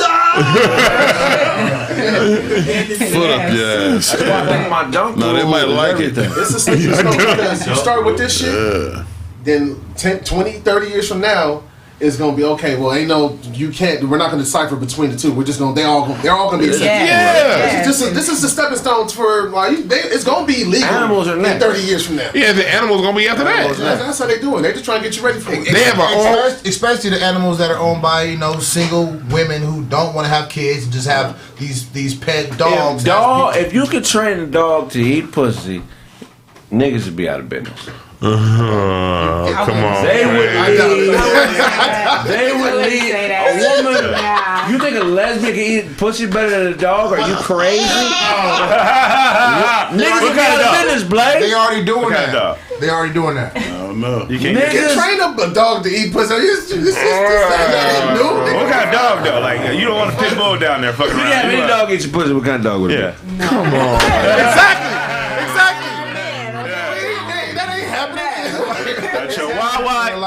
Dog eat out to be different than a pit bull. Saint Bernards got long ass tails. There you go. Saint Bernards would have all the bitches. Yeah. What's wrong with this nigga? It's Kraig facts, man. Saint Bernard can't talk like I can talk. They got my mouthpiece. What you talking about? Saint Bernard don't come take my bitches. Because they listen. Look, a a dog listens and eat pussy, we out of business. He said listen. Saint Bernard, business. Saint Bernards ain't got too much tongue control, and it's real. How do you know? Let the Saint Bernard eat his ass. Put that peanut butter up there. So go ahead. What's the shit? You know what animal could probably take all the bitches if they made it pussy smart? A leech. Leech is bitch put a leech on her clit, just suck that motherfucker. Leech is taking all the bitches. No, man. No. She be trying to walk away and kill the leech. I'm leaving it all day. Leech dead. Like all the pussy. No? Hit the like button, people. Not the leech. Not the fucking like button. Hit the like button. Anteaters. Yeah. Yeah. The way that anteater tongue goes. Yo, what is wrong with us? I had an anteater eating Skittles out of booty.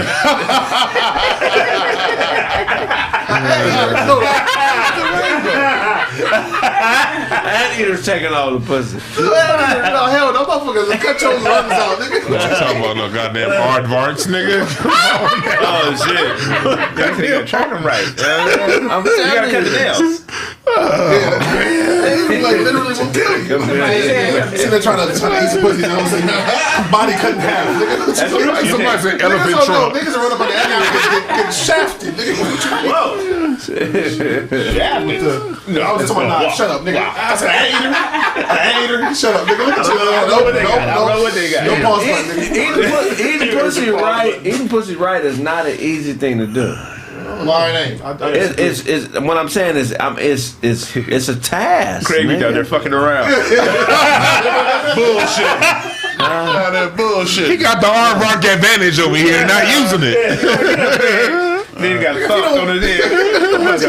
Stop playing this shit. Stop playing. That's what this segment It's not about. hard. What are you talking about? All you gotta do, Kraig, is just kind of like go through one of your sets while you eating the pussy.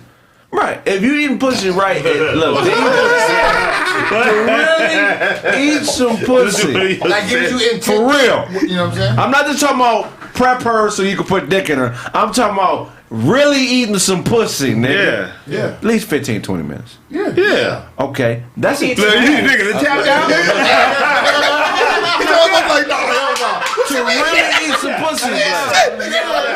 But that's minimum. I'm talking about minimum. Okay. Let's talk. Understand that.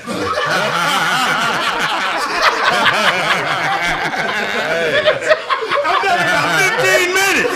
No, 10 to 15, but it's closer to 15 minutes.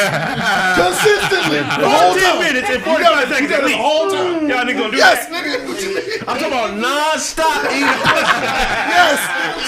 No water breaks, no shower breaks, none of that. If you know what you're doing, it'll be quicker than that. It can be quicker, but what I'm saying, like if you, Let's talk about the first 3 seconds of eating pussy, man. What does that taste like? Irregular. Like she bought it at Ross.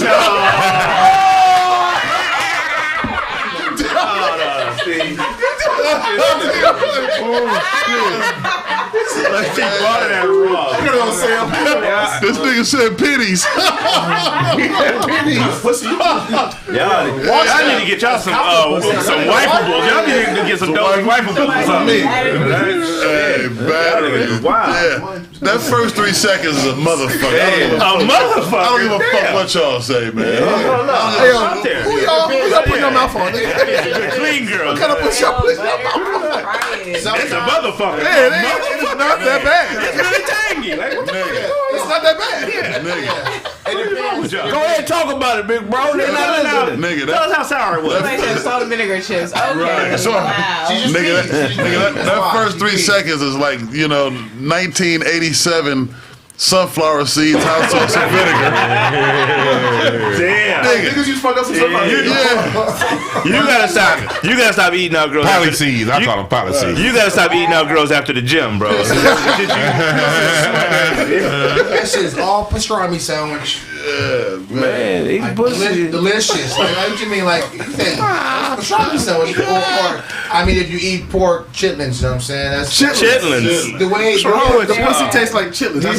It feel like it. I don't even know what I can show Wow. you made the tech. The texture and the design, it feels like okay. So you be kissing pastrami sandwiches? This nigga be eating out pastrami sandwiches. That's how you practice, nigga. So when you eat pussy, you let your girl nut in your mouth? Yo.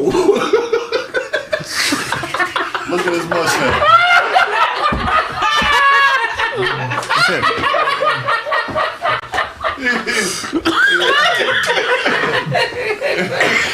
I'm out there.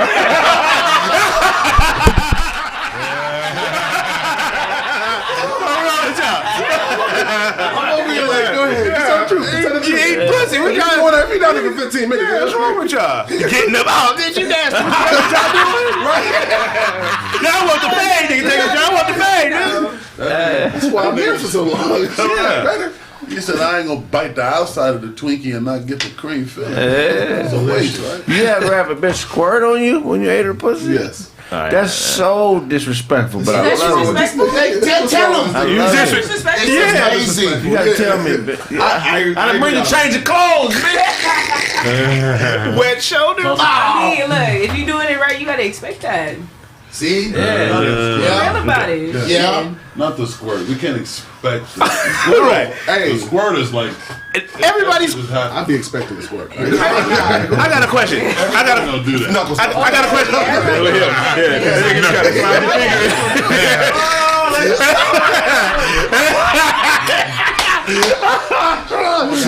Tried to figure back your high five, nigga. No.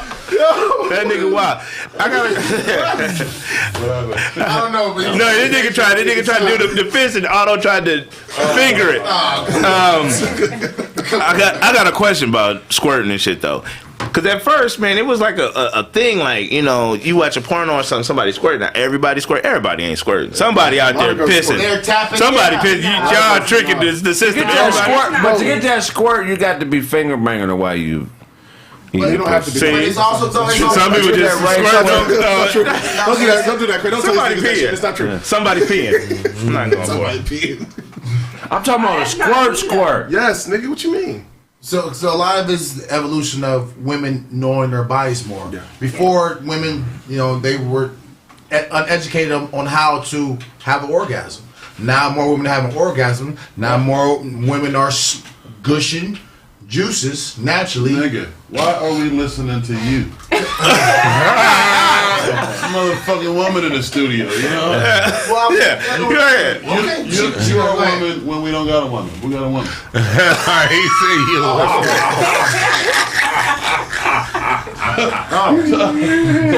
I just heard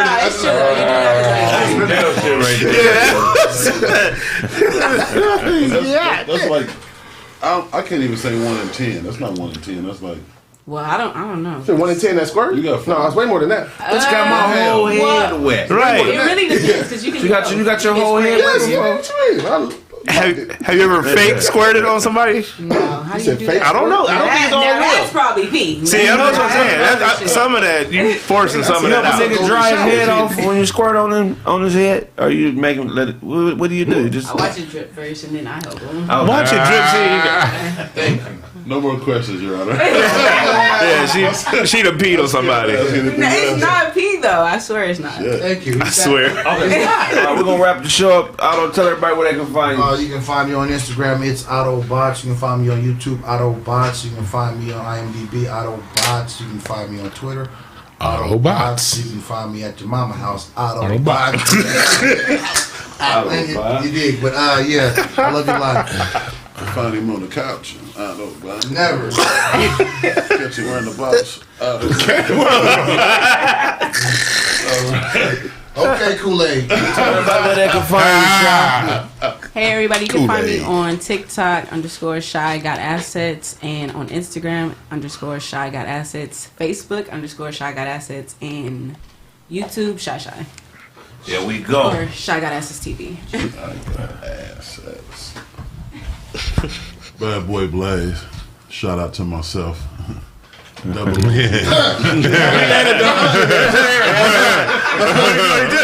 he do. I'm gonna spice it up. LL Cool Blaze. New Year, new me. New Year, new me, head ass. That'll never happen to y'all. You don't just tickle yourself. What? Okay. The nigga sound like.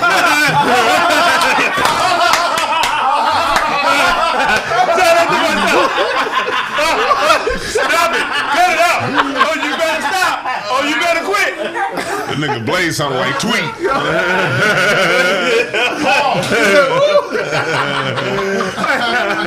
I was peeing on myself. I play too much. That time it was pee. That's catch me on Instagram, OBLZ. Yeah. Backwards. Peace. Man, shout out to the I'm Out There Nation. I know you out there. Yeah, man. Yo, man. Hey, 16 of them. Uncle Todd Comedy, IG, Twitter, Facebook. What y'all finna do on YouTube. Check me out, man. I'm everywhere. I'm out there. Check the album out. Scott Left Me in Pasadena on there. Blame the Bartender and Headaches, man. I'm out there. Man, check, Ebo Queno. Hey! Shit. Y'all have a wonderful fucking weekend. So I ain't got nothing going on right now. Regular_DOZ. Shit, I love everybody, man. Dope. At Dewan B on YouTube. I have tomorrow I'm interviewing Fred from Barbershop Conversations. It's the whole Terrence, everything going on with Terrence Crawford suing Bob Arum. He got the behind the scenes on that right there. We're gonna talk about that in boxing news and talk about some more, just bigger shit, money in sports and stuff like that. So tune in. HotepBitch.com/shop.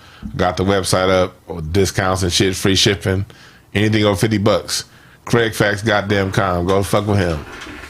Hey man, I appreciate y'all. We possibly may be doing a live show February 5th. That's a Saturday. I'm for sure not gonna be in town. Like, for real, where you gonna be? I'm gonna be in Atlanta. For real? Atlanta. Okay. Oh, that's it. Yeah, that's some fun shit right there, boy. My homegirl owns. What you trying to say? Don't do that. My homegirl Leslie owned a restaurant called 1010 Wines. It's a black-owned restaurant by two very beautiful, intelligent black women located in Inglewood, California. It's dope. Wine, all that good shit, man. We may do a live show there. She asked me February 5th. We may change the date so those that can be there, but yeah, it's possible. I'll let you guys know. I'll make the announcement next Tuesday when we get there for sure. But if we do come, it's only going to be limited tickets, you know what I'm saying? Just a special event, you know what I'm saying? We'll do locally till we find a regular place that we could do a live show locally. But yeah, so be on the lookout for that. Check out the website, thekraigsmith.com. Purchase the merch. Also, keep purchasing that Chill Withers. Hey, that Chill Never Withers is going to be on the way. So support that when it comes out. And we love and appreciate you. If I owe you something, get it from God. God. That's the show.